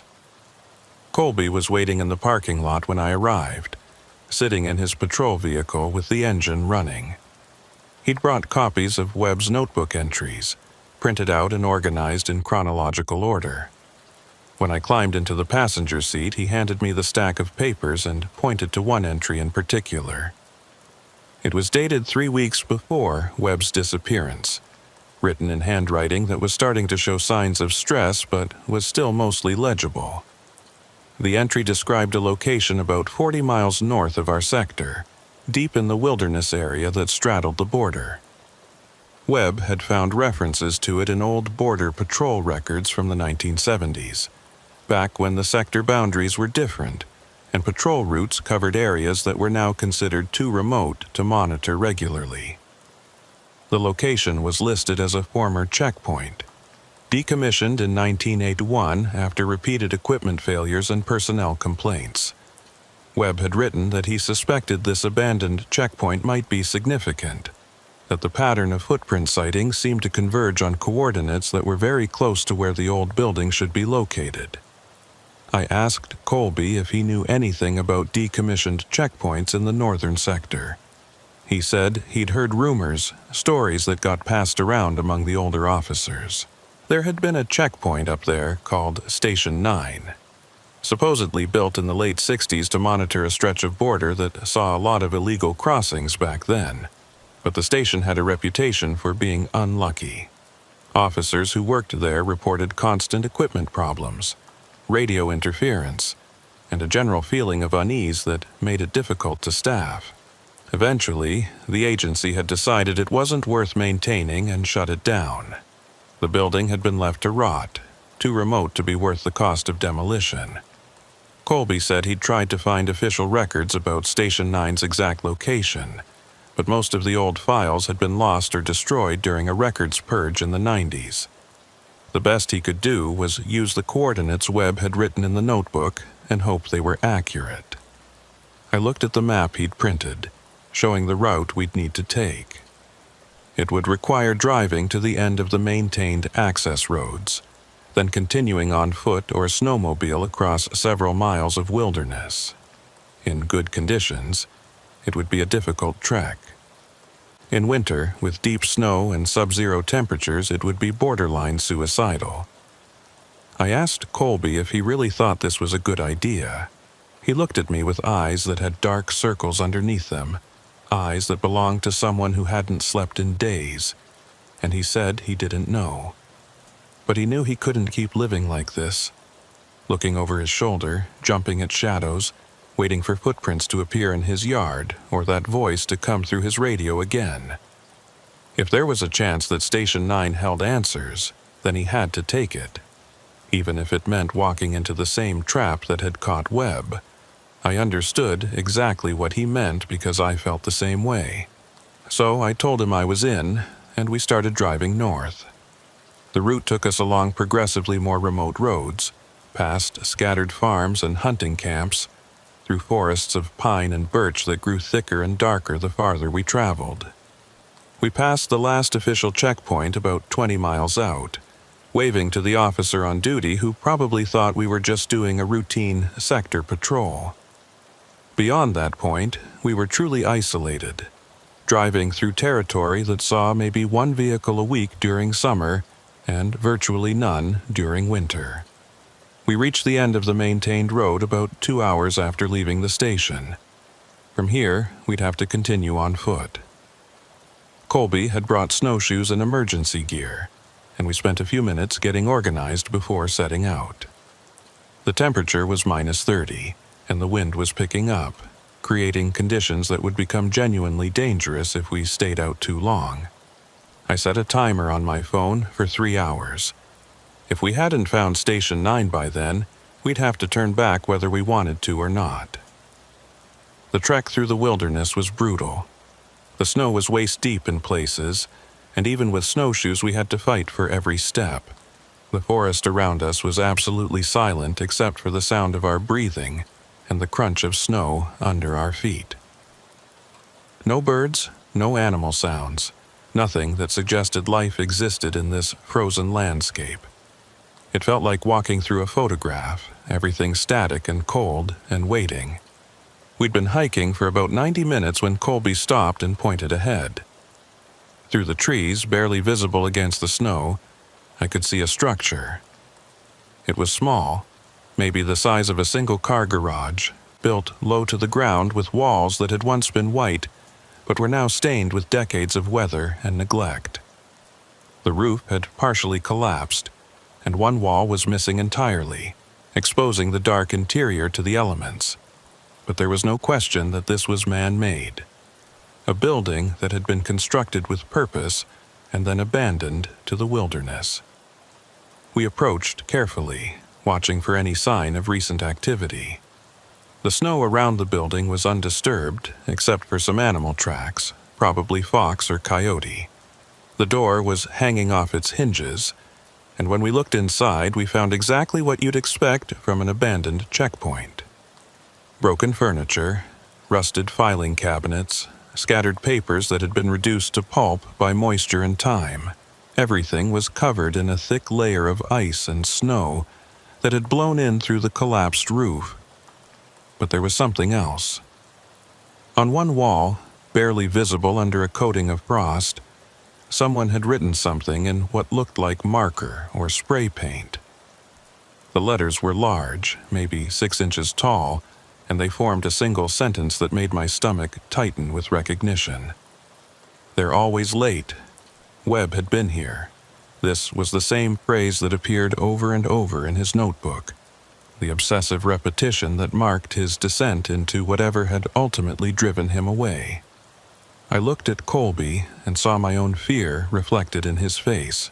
We were following in Webb's footsteps, literally walking the same path he'd taken before he disappeared. I was about to suggest we document what we'd found and leave when I noticed something odd about the floor. Most of it was covered in debris and collapsed roofing material, but in one corner there was a clear space, almost like someone had swept it clean. And in the center of that clear space, pressed into a thin layer of ice, was a boot print. The same tread pattern we'd been seeing, the same impossible tracks, but this one was different. It was oriented pointing down, as if someone had been standing on the ceiling when they made it. Colby saw it too and immediately started checking the ceiling, shining his flashlight across the exposed beams and collapsed sections. At first, I didn't see anything unusual, just rot and damage and ice, but then my light caught something that shouldn't have been there. Another boot print, this one pressed into the underside of one of the support beams as if someone had walked across the ceiling like it was the floor. And next to it, another print and another, forming a trail that led from one end of the building to the other. I felt my sense of reality starting to bend under the weight of what I was seeing. Physics didn't work that way.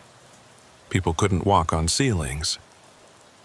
Even if someone had somehow managed to get up there, the prints would have been made by someone standing upside down, not walking normally. These prints suggested that whatever had made them had experienced gravity differently, or experienced space differently, or experienced reality in a way that was fundamentally incompatible with human understanding. Colby's radio crackled to life without warning, making us both jump. The voice that came through was familiar by now, that flat, emotionless monotone that sounded almost but not quite human. "Station 9, Patrol 17, you're here, you're finally here, but you're still late. Always late. Can't cross if you're late. The border closes. The border always closes for the ones who are late." I grabbed my own radio and tried to respond, demanding to know who was transmitting and what they wanted. The only answer was static, and then that voice again, this time coming from a different direction. Not from the radio, but from somewhere outside the building. I moved to the doorway and looked out at the frozen wilderness, and that's when I saw them. Figures. At least a dozen of them standing at the edge of the clearing in a perfect circle around Station 9. They were too far away to see clearly, just dark silhouettes against the white snow, but they were unmistakably humanoid in shape. And they were all perfectly still, not moving, not reacting, just standing there watching us like statues positioned by some unseen hand. Colby joined me at the doorway and I heard him suck in his breath when he saw them. He asked if they were real, or if we were both seeing things, and I told him I didn't know anymore. Everything about the past week had been unreal, impossible, a series of events that violated every rule I'd ever learned about how the world worked. Why should this be any different? One of the figures moved. It didn't walk forward, didn't take steps like a normal person would. It just shifted position, appearing 10 feet closer to the building between one moment and the next, like a frame had been cut from a film. And then another figure did the same thing, and another, all of them closing the distance in those impossible jumps that bypass normal movement. We ran. There was no conscious decision, no discussion of options. We just turned and ran back into the forest, heading in what I hoped was the direction of our vehicles. Behind us, I could hear something following, though "hear" isn't quite the right word. It was more like I could sense movement, could feel disturbances in the air that suggested presence without sound.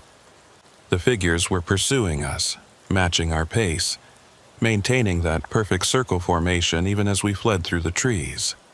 My lungs were burning from the cold and the exertion, and my legs felt like they were moving through molasses.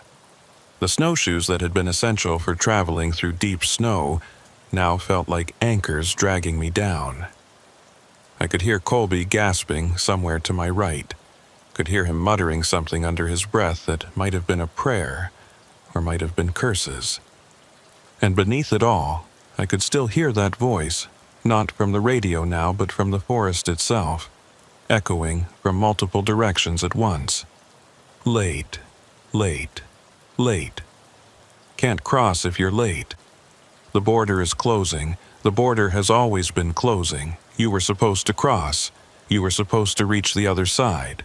But you're late. Always late. Just like the others. I realized then what it meant. The border wasn't just a line on a map separating Canada from the United States. It was something else. Some kind of threshold between different states of existence. And these figures, whatever they were trying to cross it. But they couldn't.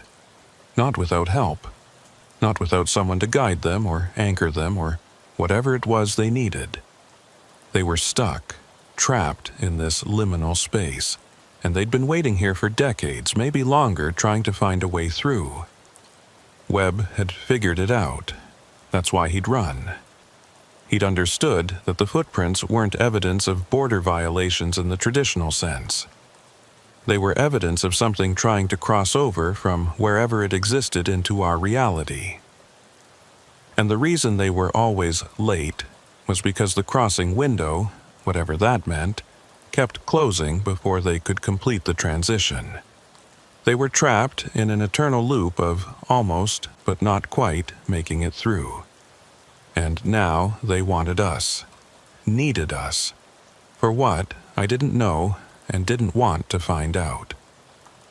We broke through the tree line and I could see our vehicles in the distance, maybe 200 yards away. The figures had stopped following, or at least I couldn't sense them anymore. We slowed to a fast walk, both of us too exhausted to maintain the full run, and covered the remaining distance as quickly as we could manage. When we reached the trucks, I looked back toward the forest and saw them standing at the edge of the trees. Still in that perfect circle formation, still watching us, still waiting for something I couldn't begin to understand. Colby and I got into our vehicles and started the engines without speaking. There were no words adequate to describe what we'd just experienced. We drove away from that place as fast as the icy roads would allow, putting distance between ourselves and Station 9, between ourselves and those waiting figures, between ourselves and whatever truth Webb had discovered before he decided that running was the only sane option. We made it back to the main sector station just after noon. Morrison was there, and when he saw us, he immediately knew something was wrong. We must have looked like disaster survivors, pale and shaking and unable to make eye contact. He brought us into his office and demanded an explanation, and this time I told him everything.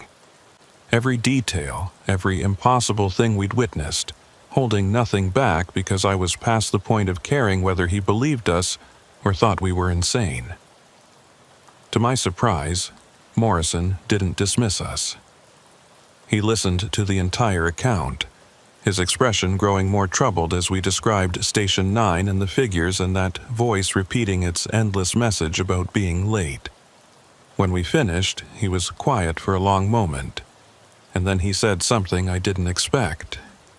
Webb tried to tell me too, right before he left. I thought he was having a breakdown. I suggested he take leave, get some counseling. He looked at me like I was the crazy one, and then he submitted his resignation the next day. I should have listened to him. Morrison said he'd been going through old sector records, trying to find information about the unusual incidents we'd been reporting. He'd found files dating back to the 70s and 80s that documented similar events. Officers reporting footprints that appeared and disappeared without explanation. Equipment failures at specific locations. Radio transmissions on frequencies that shouldn't exist. And personnel complaints, dozens of them, all describing the same general experience. A feeling of being watched. Voices in the static. The sense that something was trying to communicate but couldn't quite make itself understood. The agency had investigated back then, brought in technical experts and even some people from universities who specialized in unexplained phenomena. Their conclusion had been inconclusive, which is bureaucrats speak for, "We have no idea what's happening." The recommendation had been to avoid the affected areas, to decommission the problematic checkpoints, and to focus patrol efforts on sectors where the equipment worked reliably. It was easier to move the problem than to solve it. Morrison said he was going to forward our reports to regional headquarters, along with the historical documentation he'd found. He couldn't promise anything would come of it, but at least there would be an official record. In the meantime, he was pulling us from active patrol duty indefinitely. Not as punishment, but for our own safety. Whatever was happening in Sector 7 West, it was beyond the scope of normal border enforcement. We'd done our jobs, documented what we'd found, and now it was time to step back and let others figure out what to do with the information. I asked him if he believed us, if he thought what we'd experienced was real. Morrison looked at me with eyes that had seen too much in his 20 years with the agency, and he said he didn't know what he believed. But he knew that something was happening out there, something that had been happening for a long time, and that pretending it didn't exist wouldn't make it go away. That was as close to validation as we were going to get. Colby and I left the station that afternoon with our equipment turned in, and orders to take administrative leave for at least a week. We were supposed to rest, recover, and try to process what we'd been through. As if sleep and time could erase the memory of those figures standing in their perfect circle, watching us with eyes that didn't quite track like human eyes should. I drove home in a daze, barely aware of the road or the other vehicles around me. My phone rang twice, Sarah calling to check on me, but I couldn't bring myself to answer. What would I tell her? That I'd been fired from active duty because I'd encountered something that shouldn't exist. That I'd followed in the footsteps of an officer who'd seen the same impossibilities and decided the only rational response was to disappear. When I finally pulled into my driveway, I sat in the truck for several minutes, trying to gather the strength to go inside and pretend everything was normal. That's when I noticed the tracks in my front yard.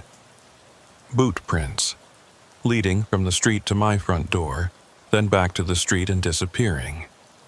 The same tread pattern, the same impossible presence. I got out of the truck and examined the tracks more closely. They were fresh, made within the past few hours judging by how well defined they were. Someone or something had walked up to my house, stood at the front door for an unknown period of time, and then left.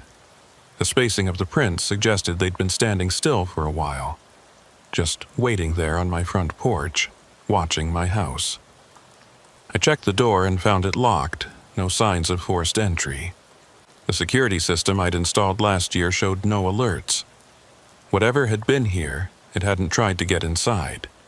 It had just wanted me to know it had been here. Another message, another reminder that I was being watched, that there was no escape from this no matter how far I drove or how many doors I locked behind me. Sarah met me at the door, relief evident on her face. She said she'd been worried when I didn't answer her calls, and I apologized, told her my phone had been acting up. She accepted this, though I could see she didn't quite believe it. She asked how the investigation had gone, and I told her it was over, that I'd been put on leave while the agency reviewed some unusual findings. Another partial truth, another way of avoiding the conversation we really needed to have. That night, after Emma was asleep and Sarah had gone to bed, I sat in the living room with all the lights off, watching the street through the front window. I was waiting for something, though I wasn't sure what. The figures to appear in my yard? The voice to start broadcasting through my home electronics? The footprints to resume their endless march through the snow? Around 3 in the morning, my phone buzzed with a text message from Colby. "Can't sleep. Keep seeing them. Are they still there, do you think? At Station 9? Still waiting?" I texted back. "I don't know. Maybe they're everywhere. Maybe they've always been everywhere." His response came immediately. "Webb had the right idea. Maybe we should do the same. Just leave. Start over somewhere else. Somewhere they can't find us." I thought about it. Really thought about packing up my family and running.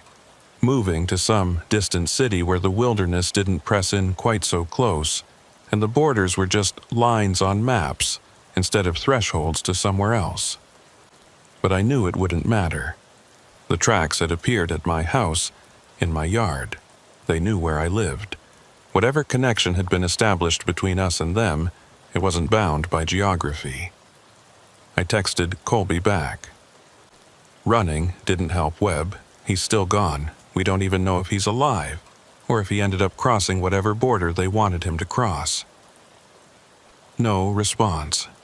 I sat there for another hour watching the empty street, and then I went upstairs to bed.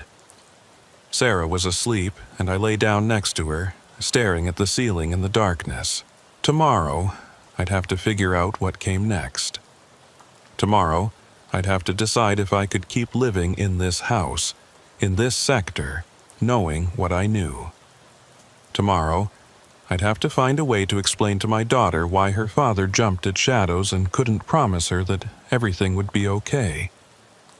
But tonight, I just lay there listening to my family breathe, treasuring the sound of ordinary human life, and trying not to think about the figures standing in the forest. Still waiting. Still trying to cross. Still repeating their endless message about being late. I must have dozed off eventually because I woke to the sound of my phone alarm at 7 a.m. Sarah was already up. I could hear her downstairs making breakfast. Everything was normal. Another day beginning like any other. Except that when I looked out of the bedroom window, I saw new tracks in the snow. A circle around the entire house this time. Perfect and complete. As if something had spent the night walking a perimeter around us while we slept. I got dressed and went downstairs, kissed Sarah and Emma, poured coffee, and pretended everything was fine. Sarah mentioned that the news was talking about unusual weather patterns in the northern sectors, radio interference affecting emergency services, and some reports of strange lights in the wilderness. She asked if any of that was related to what I'd been investigating, and I told her I didn't know. Another lie. Another small betrayal of the trust between us. My phone rang. It was Morrison, calling to tell me that he'd submitted all the reports to regional headquarters and that they were taking the situation seriously. A team was being assembled to investigate Station 9 and the other locations where unusual activity had been reported. He wanted to know if I'd be willing to brief them when they arrived, to share my first-hand account of what we'd encountered. I told him yes, even though the thought of going through it all again made my stomach churn. Because maybe if enough people knew, if enough official attention was focused on the problem, something could be done. Maybe whatever was happening could be contained or understood, or at least acknowledged as real. Morrison thanked me and said he'd be in touch. After I hung up, I stood at the kitchen window drinking my coffee and watching the snow fall in the yard outside. Light flakes drifting down in the still morning air, covering the tracks that circled my house, erasing the evidence until the next time they appeared, because they would appear again. I knew that with absolute certainty. The figures were still out there, still trying to cross, still searching for whatever it was they needed to complete their impossible journey. And for reasons I didn't understand, they'd decided that I was part of that equation. Me and Colby, and who knows how many others who'd seen the tracks and heard the voice and tried to investigate instead of looking away. Webb had looked away eventually, had run as far and as fast as he could, but I could still hear his final entry from the notebook echoing in my mind. I can't keep watching. It knows I'm watching. Have to leave before it's too late. Was it already too late for me? Had crossing into that clearing around Station 9, had following those tracks through the forest, had listening to that voice on the radio somehow marked me in a way that couldn't be undone. I didn't know, but I knew I couldn't run like Webb had. I had Emma and Sarah to think about. A life I'd built here that I wasn't willing to abandon without exhausting every other option first. So I'd stay. I'd cooperate with the investigation. I'd document everything and hope that someone, somewhere, had answers that made sense. And in the meantime, I'd keep watching the windows and listening for the voice and checking the snow for tracks that appeared where they shouldn't be possible. Because whatever was happening, it wasn't over. The footprints would keep appearing. The figures would keep watching. And that voice would keep repeating its message about being late for a border crossing I didn't understand and couldn't prevent. And somewhere in the frozen wilderness north of Sector 7 West, at an abandoned checkpoint that official records claimed didn't exist, something was waiting, still trying to cross, still reaching toward our reality from whatever impossible place it inhabited, still waiting for someone who wasn't late. I finished my coffee, kissed my family goodbye, and headed out to start another day. The tracks in the yard had already been covered by fresh snow, as if they'd never been there at all. But I knew they had. Just like I knew they'd be back.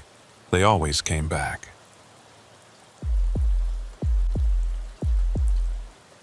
My name is Rennick Harwood, and I've been working as a border specialist for the Canadian Border Services Agency for 9 years now.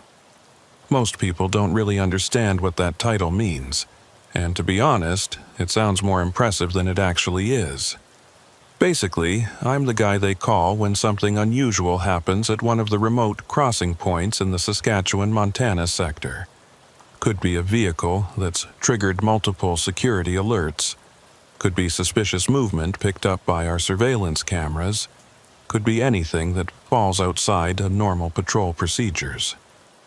I spend most of my time driving through empty prairie and dealing with situations that turn out to be nothing more than equipment malfunctions or lost hunters who cross the border by accident. The winter we're talking about was particularly brutal. We'd been hammered by storm after storm, each one dumping another foot or two of snow on top of what was already there. And the temperatures had been sitting around -30°C for going on 3 weeks straight. The kind of cold that makes your truck complain when you start it, that freezes your breath into ice crystals before it even leaves your mouth. Most of the smaller crossing points in my sector had been temporarily shut down because keeping them operational in these conditions was nearly impossible, which meant the few crossings that remained open were seeing heavier traffic than usual and consequently more problems. I'd been working doubles all week, covering for a colleague who'd come down with pneumonia.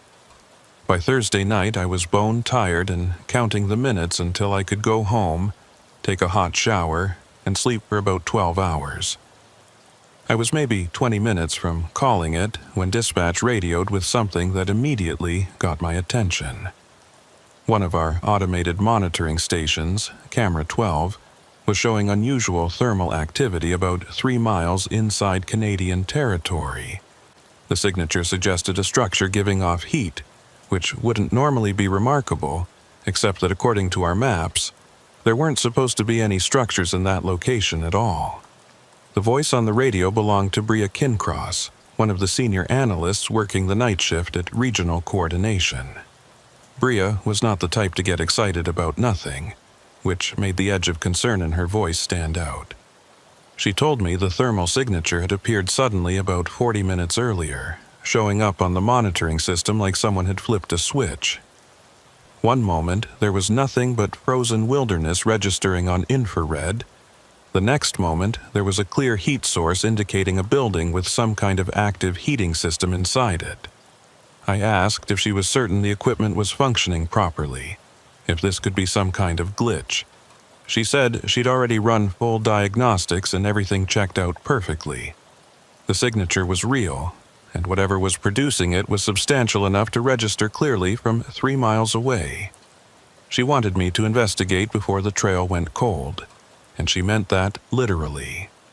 Another storm system was moving in from the west, forecast to hit within the next few hours. And if I was going to check this out, it needed to be now. I should have said no. Should have told her I was exhausted and at the end of my shift, that this could wait until morning when I was fresh and could bring backup along. But something about the situation bothered me in a way I couldn't quite articulate. Buildings don't just appear in the middle of nowhere, especially not heated buildings in areas where the satellite imagery shows nothing but wilderness. I told Bria I'd take a look and asked her to keep monitoring the thermal signature while I drove out there. The route to Camera 12 took me north along one of the sector access roads, barely more than a track that maybe saw 1 vehicle a day in summer and almost none in winter. My headlights cut through darkness so complete it felt like driving through a void, illuminating nothing but snow-covered prairie that stretched away flat and featureless in every direction. The wind was picking up, driving loose snow across the road in patterns that looked like ghostly serpents racing through my headlight beams. I could see the storm clouds building on the western horizon, a solid black wall that was steadily eating the stars. I reached Camera 12 about 30 minutes after leaving the main checkpoint. The station itself was just a pole-mounted camera and sensor array surrounded by a small cleared area. I pulled up next to it and checked my laptop, bringing up the feed from the thermal imaging system. The heat signature was still there, showing up as a bright orange-red spot against the blue-purple coldness of the frozen landscape. According to the GPS coordinates, it was located roughly 2.5 miles to the northeast, theoretically accessible by what the maps showed as an old logging road that hadn't seen maintenance in probably a decade. I radioed Bria to confirm I was in position. She told me the signature hadn't changed since I started driving, still showing the same intensity and approximate size. I asked if there was any possibility this could be a group of people, maybe ice fishermen or hunters who'd set up a temporary shelter with a portable heater. She said the thermal profile didn't match that pattern. It looked more like a permanent structure with a consistent heat source, probably wood burning based on the temperature fluctuations she was observing on her end. The logging road was barely visible under the accumulated snow, but I could make out the general direction it followed through a stand of dense pine trees. I engaged four-wheel drive and started following it, moving slowly to avoid getting stuck in the deeper drifts. The trees closed in on both sides, their branches weighted down with the snow, creating a tunnel effect that made the darkness feel even more oppressive. My headlights bounced off all that whiteness, creating a glare that made it hard to see much beyond 20 or 30 feet ahead. I'd been driving maybe 10 minutes when I saw it through the trees. A cabin, small and low to the ground, with what looked like firelight flickering in a window. Smoke was rising from a stone chimney, the gray column barely visible against the night sky. My initial reaction was relief mixed with satisfaction. This was going to turn out to be exactly what it appeared to be. Just someone's hunting cabin that wasn't on our updated maps, probably being used by the owner during the season. Simple explanation, easy to resolve with a quick check to confirm they weren't engaged in any illegal border activity. But as I got closer, something about the scene started to feel wrong in ways I couldn't immediately articulate.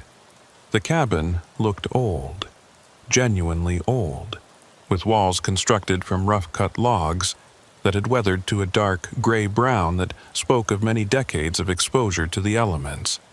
The roof was covered in snow, but I could see patches where the wooden shingles had rotted away completely. One of the window shutters was hanging at an odd angle, held on by what looked like a single rusted hinge. This wasn't an actively maintained hunting cabin. This was a structure that had been abandoned and left to the wilderness. So, why was there firelight visible through the window? Why was smoke rising from the chimney? I parked my truck about 50 yards from the cabin and sat there for a minute, studying the building and trying to decide on my approach. Normal protocol would require calling for backup before investigating an unknown structure. But given the incoming storm and the fact that backup was at least 45 minutes away even in good conditions, I decided to do a preliminary check on my own. I grabbed my heavy-duty flashlight, verified my radio was functioning, and stepped out into the brutal cold. The wind hit me like a physical force, cutting through my insulated gear with cold that seemed to penetrate straight to the bone. I could hear it moaning through the pine trees, creating this low sound that was almost like voices murmuring just below the threshold of clear comprehension.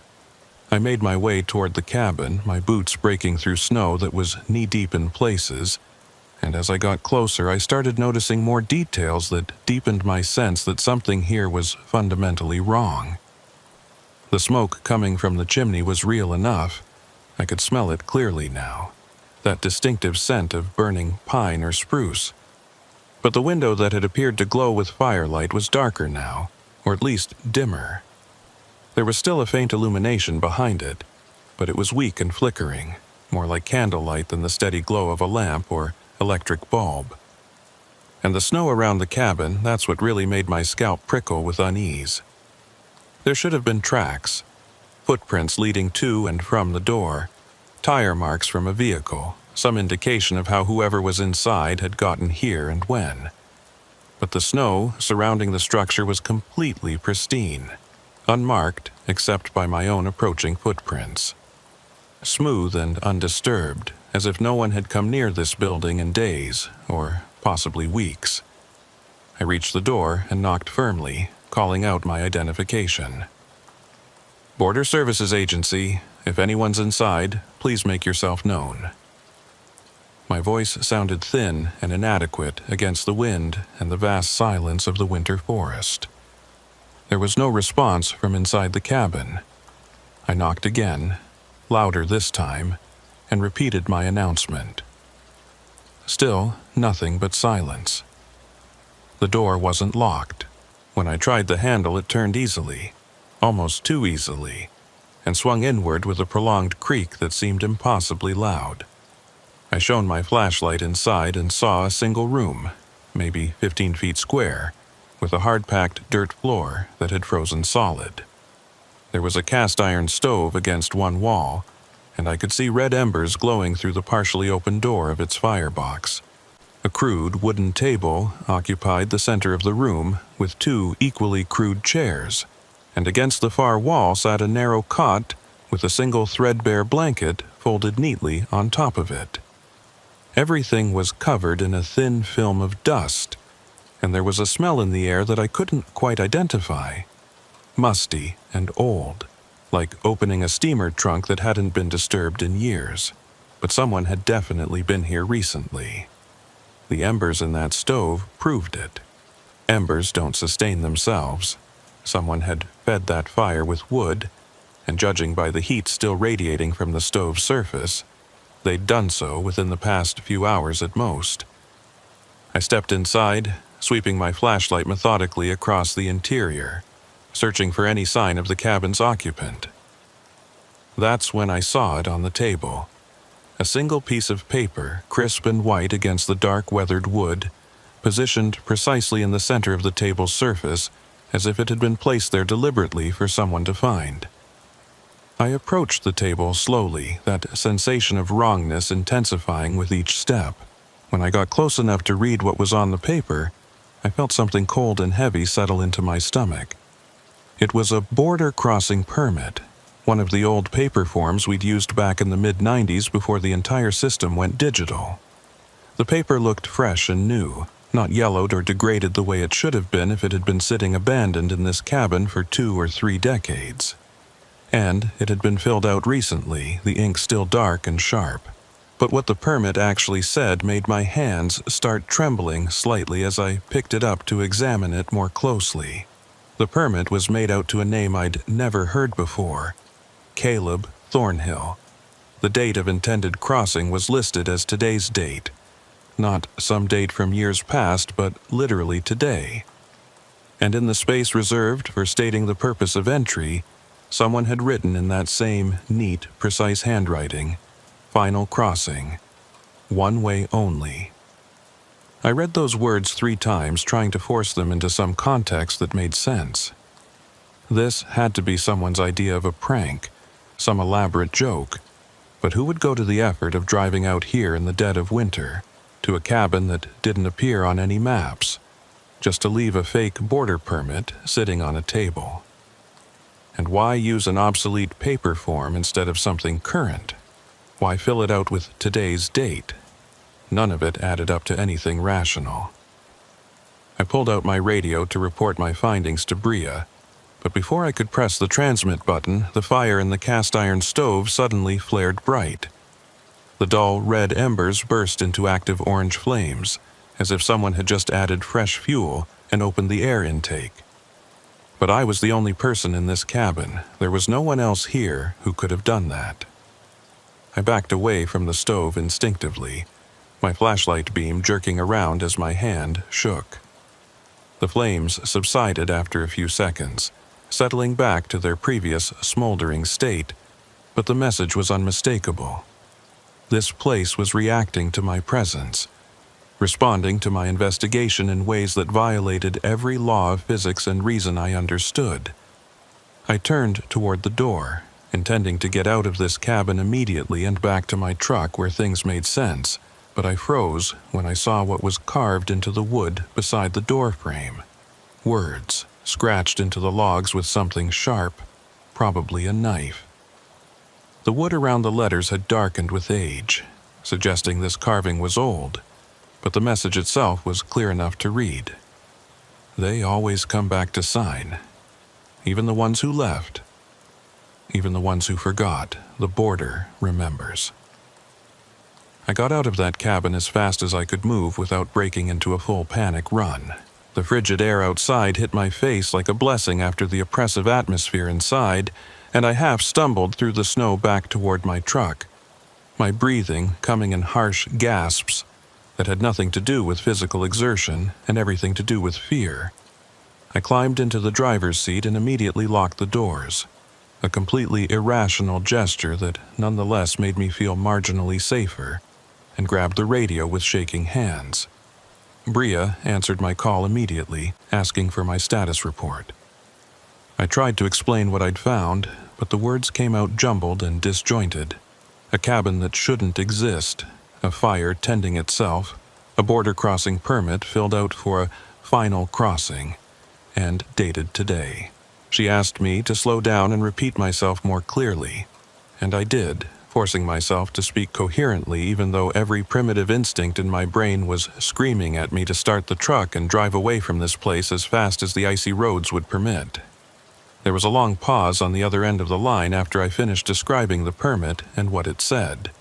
Then Bria's voice came back, and I could hear in her tone that she was taking this seriously rather than dismissing it as stress-induced hallucination.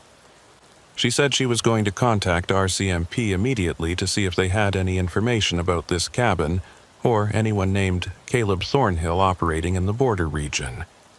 In the meantime, my instructions were to photograph everything I'd observed and then return to the main station. Under no circumstances was I to go back into that cabin or disturb anything else. Just document what I'd found and leave. I was more than willing to follow those orders. I pulled out my phone and started taking photographs of the cabin from outside, capturing images of the structure itself, the smoke still rising from the chimney, the completely undisturbed snow surrounding it. Then I forced myself to approach the doorway one more time, not crossing the threshold, but leaning in far enough to photograph the interior. The table with its mysterious permit, the cast-iron stove with glowing embers, those disturbing words carved into the wall.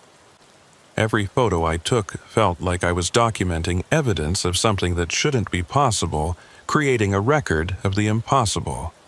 I was backing away from the doorway when I heard it. A sound coming from somewhere inside the cabin, from beyond the main room, even though I'd clearly seen this was a single-room structure. It sounded like footsteps, slow and deliberate, walking across wooden floorboards. But the cabin had a packed dirt floor. There was nowhere for someone to be walking that would produce that hollow wooden sound. Yet I could hear it distinctly, getting progressively closer, moving toward the door where I stood. I didn't wait to see what would emerge. I turned and ran through the snow back to my truck, threw myself inside and started the engine with hands that were shaking so badly I could barely grip the key. My headlights illuminated the cabin as I reversed away from it, and in that brief moment of illumination I saw something that made my blood freeze. The door was closed. I had left it standing open when I'd fled. I was absolutely certain of that detail. But now it was shut tight, as if someone inside had calmly pushed it closed after my departure. I drove back down that logging road considerably faster than was safe, the truck sliding on patches of ice and crashing through drifts that scraped loudly against the undercarriage. I didn't reduce speed until I reached the main access road, and even then I kept checking my rearview mirror obsessively, half expecting to see lights following me or that cabin somehow appearing closer than it physically should be. But there was nothing behind me except darkness and the first scattered flakes of the approaching storm. Heavy snow was starting to fall now, thick flakes coming down so densely they reduced visibility to maybe 40 feet. By the time I reached the main station, the storm had arrived in full force. I pulled into the parking area and sat in my truck for several minutes, trying to slow my racing heartbeat and organize the chaos of my thoughts. Whatever I'd encountered in that cabin, it existed outside the boundaries of rational explanation. The permit dated for today, the fire that burned without anyone tending it, the footsteps emanating from a room that didn't exist. All of it pointed toward something fundamentally wrong with that location. I was reviewing the photographs on my phone when I noticed something that sent a fresh wave of cold dread through my body. The image showing the permit on the table was severely distorted, blurred in a way that none of my other photos exhibited. I could make out the general shape of the paper and table, but the actual text on the permit was completely illegible, as if the camera had catastrophically failed to focus on that specific object. I tried zooming in and adjusting the image, but that only made it worse.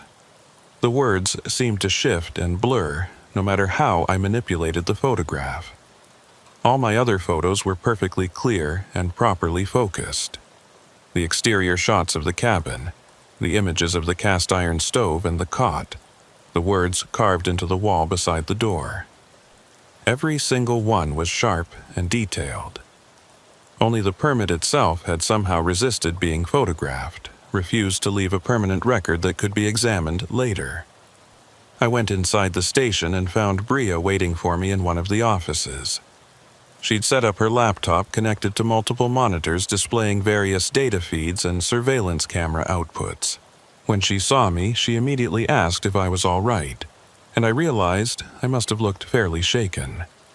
I told her I was fine, just cold and exhausted, and asked whether she'd heard back from RCMP yet. She said she'd made contact with their regional detachment and spoken with a liaison officer named Ezra Maddox.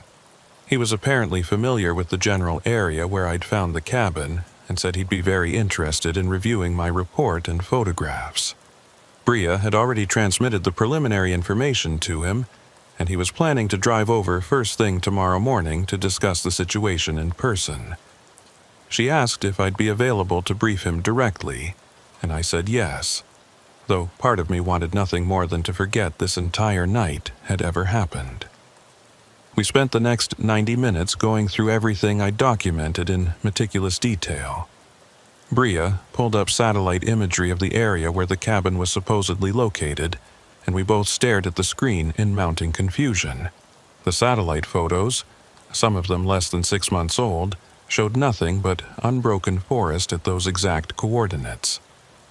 No clearing, no structure, no indication whatsoever that anything man-made existed at that location. I insisted I'd been there, that I'd seen and entered the cabin with my own eyes, and Bria believed me. But the complete absence of corroborating physical evidence was raising questions that neither of us had any way to answer. She asked about the name on the permit, this Caleb Thornhill, and I told her honestly that I'd never encountered it before in any context.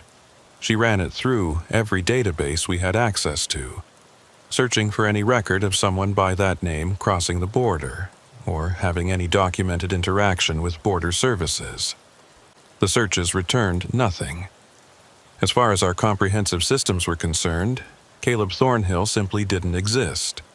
No border crossing records, no visa applications, no record of entry to or exit from Canada. The name might as well have been invented. But someone had written that name on the permit.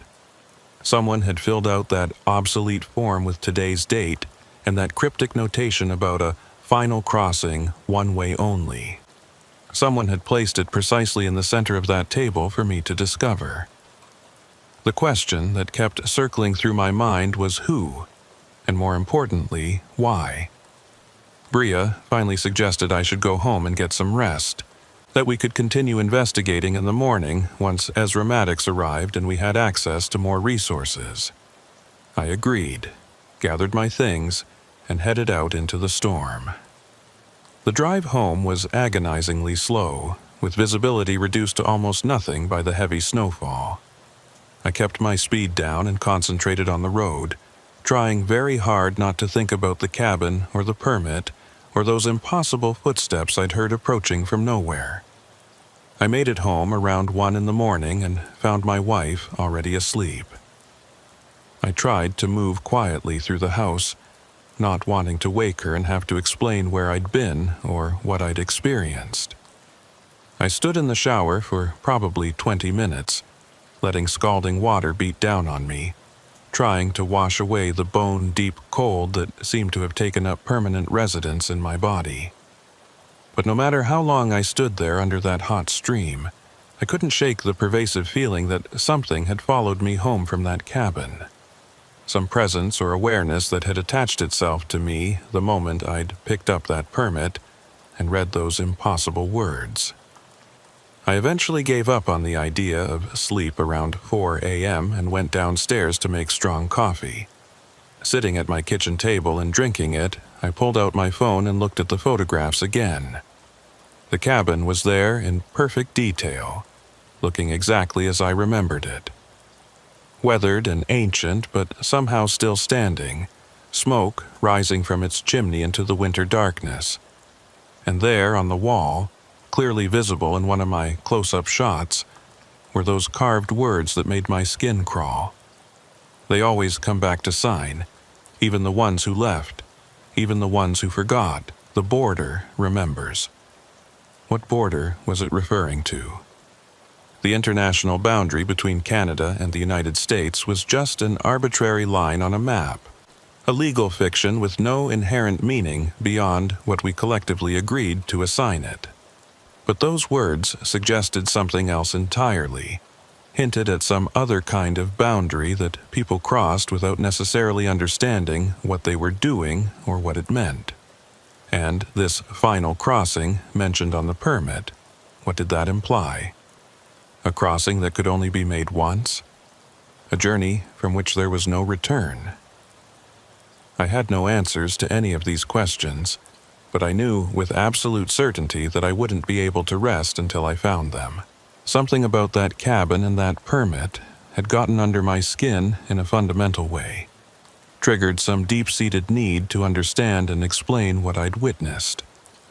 Maybe it was professional obligation, or maybe just basic human curiosity refusing to accept the inexplicable. But I knew I would have to return to that location eventually. Despite the fear I'd felt, despite every rational instinct warning me to leave it alone and forget about it, I knew I'd go back to that cabin and try to figure out what it was attempting to communicate. The storm continued through what remained of the night and into the morning. I managed to doze fitfully for maybe 2 hours, but my sleep was plagued with dreams of walking through endless snow toward a cabin that kept receding into the distance no matter how far I traveled. In the dreams, I could hear footsteps behind me, matching my pace exactly, but every time I turned to look, there was nothing there except my own tracks disappearing into the darkness. I woke to my phone ringing just after 8 a.m. It was Bria calling to inform me that Ezra Maddox had arrived at the station earlier than expected and was ready to meet with me whenever I could get there. I told her I'd be there within the hour, got dressed in clean clothes, and ventured out into a world that had been completely transformed by the storm. At least 18 inches of fresh snow had fallen overnight, covering everything in a pristine white blanket that made familiar landmarks nearly unrecognizable. The drive to the station took nearly twice as long as usual, but I made it there safely and found Bria and Ezra Maddox waiting for me in the same office we'd used the previous night. Ezra was a solidly built man, probably in his early 50s, with a face weathered by years of outdoor work in harsh conditions. He shook my hand with a firm grip and thanked me for taking the time to brief him on what I'd encountered. I walked him through the entire sequence of events in chronological order, from the initial thermal alert to my discovery of the cabin and the mysterious permit inside it. He listened attentively without interrupting, his expression remaining neutral, but I could see sharp intelligence in his eyes that told me he was carefully processing every detail I shared. When I finished my account, he asked to see the photographs, and I pulled them up on my phone and handed it to him. He spent several minutes scrolling through the images methodically, zooming in on specific details, and his expression grew progressively more troubled as he examined each photo. When he reached the severely blurred image of the permit on the table, he stopped and stared at it for an extended period. Then he handed my phone back to me and said something that made the hair on my arms stand up. I've encountered this phenomenon before. Not this specific cabin, but others remarkably similar to it. Always in extremely remote areas, always appearing clearly on thermal imaging, but then completely absent from satellite photography, and always with some kind of document inside that shouldn't logically exist. He paused, seeming to choose his next words very carefully. There's something active in these wilderness border regions, something that creates these, I suppose manifestations is the best word for them. We don't understand what it is or what purpose it serves, but it's been occurring for as long as we've had the technology to monitor these areas properly. Bria asked him to clarify what he meant by manifestations, and Ezra explained that over the past 15 years or so, RCMP had compiled numerous reports from various officers and border agents describing experiences very similar to mine.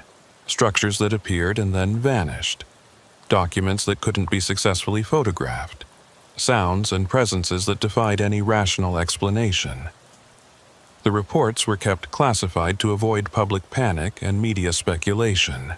But among those who regularly worked the most remote sectors, there was an unofficial understanding that something genuinely unusual was happening out here in the wilderness. He said he'd like to visit the cabin's location with me personally, to examine the site for himself, and potentially gather additional information or evidence. The storm had passed during the early morning hours and the weather was clearing nicely, so if I was willing to guide him there, we could make the trip this afternoon while conditions were good. I agreed immediately, though a significant part of my mind was insisting loudly that returning to that cabin was potentially the worst idea anyone had ever had. But I needed to understand what this was all about, needed to find some rational framework for what I'd experienced. and having Ezra present, someone who seemed to have actual experience dealing with these bizarre situations, made the prospect marginally less terrifying. We set out around 2 in the afternoon, taking Ezra's RCMP vehicle, which was considerably better equipped for deep snow navigation than my standard truck. The route was identical to the one I'd followed the previous night, proceeding north along the access road to Camera Station 12 and then turning onto that old, overgrown logging road. But when we reached the precise location where I'd found the cabin, there was absolutely nothing there. Just dense pine forest and completely undisturbed snow. No clearing, no structure, no indication whatsoever that anything man-made had ever existed at these coordinates. I got out of the vehicle and walked to the exact spot where I was absolutely certain the cabin had stood, with Ezra following close behind me. The snow here was deep and completely unmarked except by our own fresh footprints. No tracks, no disturbances, nothing. I stood there staring at the empty forest, experiencing an uncomfortable mixture of relief and intense frustration. Relief that the impossible cabin was gone and I wouldn't have to face it again. Frustration that I had no tangible physical proof of what I'd experienced beyond those photographs. It was as if the whole encounter had been an elaborate hallucination. Except I had those images on my phone, and the vivid memory of that permit with its disturbing message.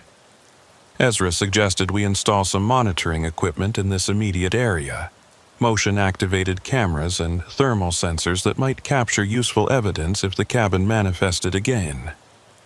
We spent the next several hours positioning and calibrating the gear, setting it up to comprehensively cover the coordinates where I'd found the structure. If anything appeared at this location again, we would have a detailed record of it. As we were finishing up and preparing to leave, Ezra mentioned the name from the permit, Caleb Thornhill. He said it sounded vaguely familiar to him, like he might have encountered it before in some context, but he couldn't recall where or when. He promised to thoroughly search RCMP historical records when he returned to his detachment, to see if there was any documented connection to that name in this region or any of the surrounding areas. We drove back to the station mostly in silence, both of us absorbed in our own thoughts about what all of this might mean. Before Ezra departed, he gave me his direct phone number and emphasized that I should call him immediately if I encountered anything else unusual or anomalous. He said these manifestations, or whatever they actually were, tended to be persistent once they'd made initial contact. Once you'd witnessed one, you became statistically much more likely to witness others. It was as if being exposed to the impossible somehow marked you, made you perceptible to whatever forces or intelligences were operating out here in the remote wilderness. I drove home that evening feeling somewhat better than I had the previous night. At least I wasn't completely alone in dealing with this anymore. At least there were other people who'd experienced similar phenomena and could validate that I wasn't simply losing my grip on reality. But as I pulled into my driveway and killed the engine, I saw something that made all that fragile reassurance evaporate instantly.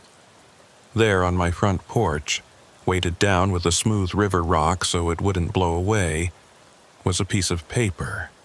I knew exactly what it was before I even climbed out of the truck. Another border crossing permit, another obsolete form that shouldn't exist anywhere. And when I walked up to the porch and picked it up with hands that were suddenly shaking, my worst fears were confirmed. This permit was made out to my own name, Rennick Harwood. The date listed was tomorrow's date. And in the space for stating purpose of entry, written in that same impossibly neat and precise handwriting, were those same 5 words that had haunted my thoughts since the previous night. Final crossing. One way only. I stood on my porch holding that paper, feeling the winter cold seep into my bones, and for the first time in my adult life I experienced genuine existential terror. This wasn't just about investigating anomalous phenomena anymore. This was personal, This was directed specifically at me. Whatever was creating these manifestations, whatever intelligence or force was behind the cabin and the permits, it knew who I was, it knew my name, and it had delivered a message directly to my home, to the threshold between my private life and the wider world. I went inside and immediately called Ezra. When he answered, I could hear the concern in his voice even before I explained why I was calling. I described finding the permit on my porch, the fact that it was made out to my name with tomorrow's date. There was a long silence on his end, and then he said something that made my stomach drop even further. "Rennick, I need you to listen to me very carefully. If a permit appears with your name on it, you need to understand that as an active warning. Whatever this phenomenon is, it's identified you as significant in some way. The date on that permit tomorrow, that's not a prediction or a threat. It's more like an invitation, or possibly a deadline." He paused, and I could hear him taking a deep breath. "I'm going to drive back out there tonight. I want you to stay in your house, keep your doors locked, and under no circumstances should you go anywhere near that cabin location. Do you understand me?" I told him I understood, but I'm not sure I really did. An invitation to what? A deadline for what purpose? None of this made any rational sense, but at this point I'd moved far beyond expecting things to make sense. I just wanted this to stop. Wanted to wake up and find out this had all been an elaborate stress dream, brought on by too many double shifts and not enough sleep. My wife came home about an hour later and immediately noticed something was wrong. I'd never been good at hiding my emotions from her, and apparently I looked as disturbed as I felt. She asked what had happened, and for the first time I told her the truth. All of it. The cabin that appeared and disappeared. The permits with their cryptic messages. The fact that one had now shown up with my name on it, dated for tomorrow. I expected her to think I was having some kind of breakdown, but instead she just listened quietly and then held my hand across the kitchen table. She said she believed me, that she could see in my eyes that what I was describing was real, at least real in my experience of it. She asked what I was going to do, and I told her honestly that I didn't know. Ezra had warned me to stay away from the cabin location, to stay home and safe. But part of me, the part that had become a border specialist because I couldn't leave mysteries unsolved, that part was insisting I needed to go back. That whatever this was, it wouldn't stop until I confronted it directly. We talked for hours, discussing options and possibilities. She wanted me to take leave from work, to maybe go stay with her sister in Edmonton until this whole situation resolved itself somehow. I considered it seriously, but something told me that running wouldn't help. If this phenomenon could find me at my home, could deliver a permit to my front porch, then geographic distance probably wouldn't matter. Whatever was happening, I was involved in it now whether I wanted to be or not. I managed to sleep a few hours that night, though my dreams were fragmented and disturbing. I kept seeing that cabin, kept walking toward it through endless snow, kept finding permits with my name written in that precise handwriting. And in the dreams, there was always someone or something just out of sight, watching me, waiting for something I couldn't identify. I woke just before dawn to find my phone buzzing with an incoming call. It was Ezra, and his voice was tight with urgency. He said the monitoring equipment we'd installed near the cabin location had triggered during the night. The thermal sensors had detected a heat signature, and the motion-activated cameras had captured footage. He was at the station now reviewing it, and he needed me to come look at what they'd recorded. I told him I'd be there in 30 minutes, got dressed quickly, and left before my wife woke up. I didn't want her to worry more than she already was, didn't want her to try to stop me from going. The roads were clear, and I made good time, arriving at the station just as the sun was starting to rise and paint the eastern sky in shades of orange and pink. Ezra had everything set up on the main monitors in the operations room. He started the footage without preamble, and what I saw made my mouth go dry. The cameras had captured the cabin appearing, but not the way a normal building would appear. It didn't fade in gradually or materialize slowly. One frame showed empty forest, and the next frame showed the cabin fully present, as if someone had simply edited it into the scene. Smoke was rising from the chimney, and the same faint glow was visible through the window.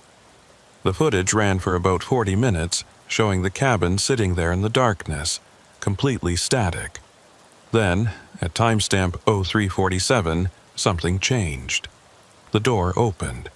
Not quickly, not violently, just a slow, steady opening as if someone inside was deliberately inviting observation. The camera angle didn't allow us to see what was inside, but we could see light spilling out from the doorway, brighter than the faint glow from the window. The door stayed open for approximately 30 seconds. Then it closed with the same deliberate slowness, and exactly 2 minutes later, the cabin simply vanished. Same as its appearance, there was no gradual fading. One frame showed it present, the next frame showed empty forest, as if it had never been there at all. Ezra replayed the footage several times, and we both studied it in silence. Finally, I asked him what he thought it meant, the door opening like that. He shook his head slowly and said he'd seen similar behavior in previous manifestations, but the pattern wasn't consistent enough to draw definite conclusions. Sometimes the structures would open doors or windows. Sometimes they'd show movement inside. Sometimes they'd remain completely static. The only consistent element was that they always appeared to be waiting for something or someone. "Rennick," he said, turning to look at me directly, "I think this phenomenon, whatever it is, wants you to enter that cabin. The permit on your porch wasn't just a warning or prediction. It was an invitation, that door opening, that was meant to show you that entry is possible, that you're expected." I asked him what would happen if I accepted that invitation, if I actually went to the cabin when it manifested again and walked through that open door. His expression was grave as he replied that he honestly didn't know. None of the previous cases they'd documented had involved someone actually entering one of these structures. Most people who encountered them were smart enough to stay away, to report what they'd seen, and then let the proper authorities investigate. But I was being singled out, called to in a way that hadn't been documented before. We discussed the situation from every angle we could think of. The option of doing nothing, just ignoring the invitation and hoping the phenomena would eventually stop. The option of trying to set up more extensive monitoring and study the manifestations from a safe distance. And the option that both terrified and compelled me, which was to actually go to the cabin the next time it appeared and see what it wanted, what it was trying to communicate. Ezra made it clear he couldn't officially recommend that I put myself at risk by entering the structure. But he also said, speaking off the record, that sometimes the only way to resolve these kinds of situations was direct confrontation. To face the unknown directly and demand answers rather than hiding from it. I spent the rest of that day in a state of tense anticipation, waiting for something to happen. The monitoring equipment remained active, constantly scanning that location for any thermal signature or movement. I stayed at the station with Ezra and Bria, all of us watching the feeds, drinking too much coffee, and trying to make sense of something that seemed designed to resist rational understanding. As evening approached and the sun started setting, the thermal sensors triggered again. The cabin was back, appearing in that same instantaneous way, smoke rising from its chimney into the darkening sky. Ezra looked at me and asked if I was certain about what I was planning to do. I told him I wasn't certain about anything anymore, but I knew I couldn't just keep waiting and wondering. I had to know what this was about, what it wanted from me. We drove out to the location together, Ezra insisting on accompanying me despite my protests. The cabin was exactly where it had been before, looking identical to my previous encounter. The same weathered logs, the same crooked shutter, the same faint glow from the window. But this time the door was standing open, just as it had been in the recorded footage.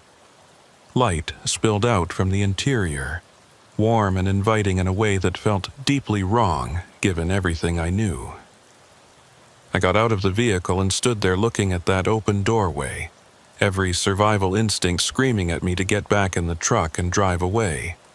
But I'd come too far, learned too much to turn back now.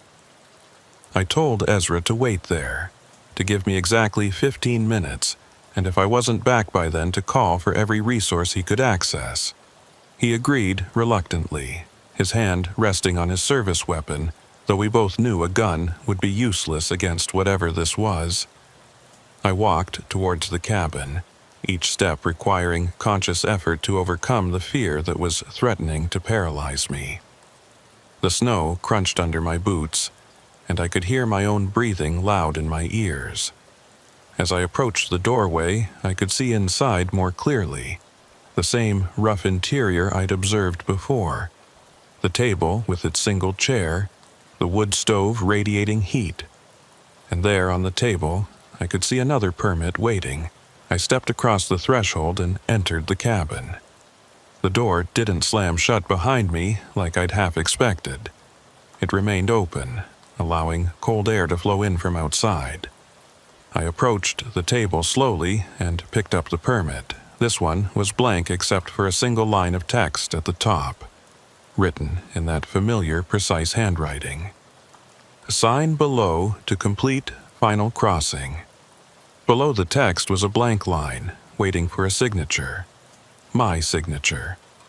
And suddenly I understood what this was all about, what the cabin represented, and what the permits meant. This wasn't about border crossing in any literal geographical sense. This was about boundaries between different states of existence, between what we know and what we can only imagine exists beyond the limits of our understanding. The final crossing wasn't about crossing from one country to another. It was about crossing from life into whatever comes after, from the material world into something else entirely. And these cabins, these manifestations, they were way stations on that journey. Places where the boundary grew thin enough that those who were called could choose to cross over. But why me? Why had I been selected for this invitation? I looked around the cabin's interior searching for answers and noticed something I'd missed before. The wall opposite the door, the one I hadn't examined closely during my first visit, had more carved text, words and phrases in multiple languages, some I recognized and others I didn't. The debt is paid. Finally home. The searching ends. No more winter. They were messages from previous visitors, people who'd accepted the invitation and crossed over. And I noticed with a chill that some of the carvings included dates spanning back over a century. This cabin, or something like it, had been appearing in this wilderness for longer than Canada and the United States had even existed as nations. I heard Ezra calling my name from outside, urgency in his voice. My 15 minutes were almost up. I looked down at the blank permit in my hands, at that empty line waiting for my signature. Part of me wanted to sign it, wanted to find out what lay beyond that final crossing, wanted to end the fear and uncertainty and just step through whatever doorway this represented. But another part, the part still anchored to the physical world and to the life I'd built, resisted. I set the permit back down on the table unsigned and walked toward the door. As I crossed the threshold back into the cold winter night, I heard a sound behind me. Not footsteps this time, but something that might have been a sigh, might have been the wind, might have been disappointment or acceptance or something I had no frame of reference to understand. I made it back to Ezra's vehicle and climbed inside. He immediately started asking questions, wanting to know what I'd seen, what had happened inside the cabin. I told him about the blank permit, about the invitation to sign and complete the final crossing, I told him I'd chosen not to sign, that I'd walked away from whatever that crossing represented. As we watched, the cabin's door slowly closed, and then, exactly as the monitoring footage had shown, the structure simply vanished between one moment and the next, gone as completely as if it had never existed, leaving nothing but unmarked snow and silent forest. We drove back to the station in contemplative silence. Part of me felt relieved that I'd escaped from the cabin and whatever it represented, but another part felt a strange sense of loss, as if I'd been offered something rare and significant, and had turned it down out of fear or perhaps wisdom. I wasn't sure which. Over the following weeks, the monitoring equipment detected no further manifestations at that location. The cabin didn't return, and no more permits appeared on my doorstep. It was as if the phenomenon had made its offer, I'd declined, and it had moved on to find someone else who might be more receptive. Ezra told me later that this was consistent with patterns they'd observed in other cases. The manifestations seemed to seek out specific individuals, make their invitation clear, and then either claim that person or move on depending on the choice made. How they selected their targets remained a mystery, as did the ultimate nature and purpose of the final crossing itself. I returned to regular duty, but something had fundamentally changed in how I perceived my work and the wilderness regions I monitored. I understood now that the border I was tasked with protecting wasn't the only boundary that mattered out here in these remote areas. There were other borders, older and stranger, that existed regardless of maps or laws or human understanding. Sometimes late at night when I'm alone on patrol in the darkest hours before dawn, I think about that cabin and the choice I made. I wonder about Caleb Thornhill, whoever he was, and whether he signed his permit and completed his final crossing. I wonder about all those names carved into the wall, all those people who chose to step across a boundary that most of us will only face once, at the very end, whether we're ready or not. And I wonder if the cabin will come back for me someday, when I'm older or more tired or simply ready for whatever lies beyond that threshold. The permit with my name on it is still in my desk at home, kept as a reminder of the night I was offered a choice that most people never consciously receive. The border remembers, the carving said. Even the ones who left. Even the ones who forgot. I haven't forgotten. And I suspect the border hasn't forgotten me either.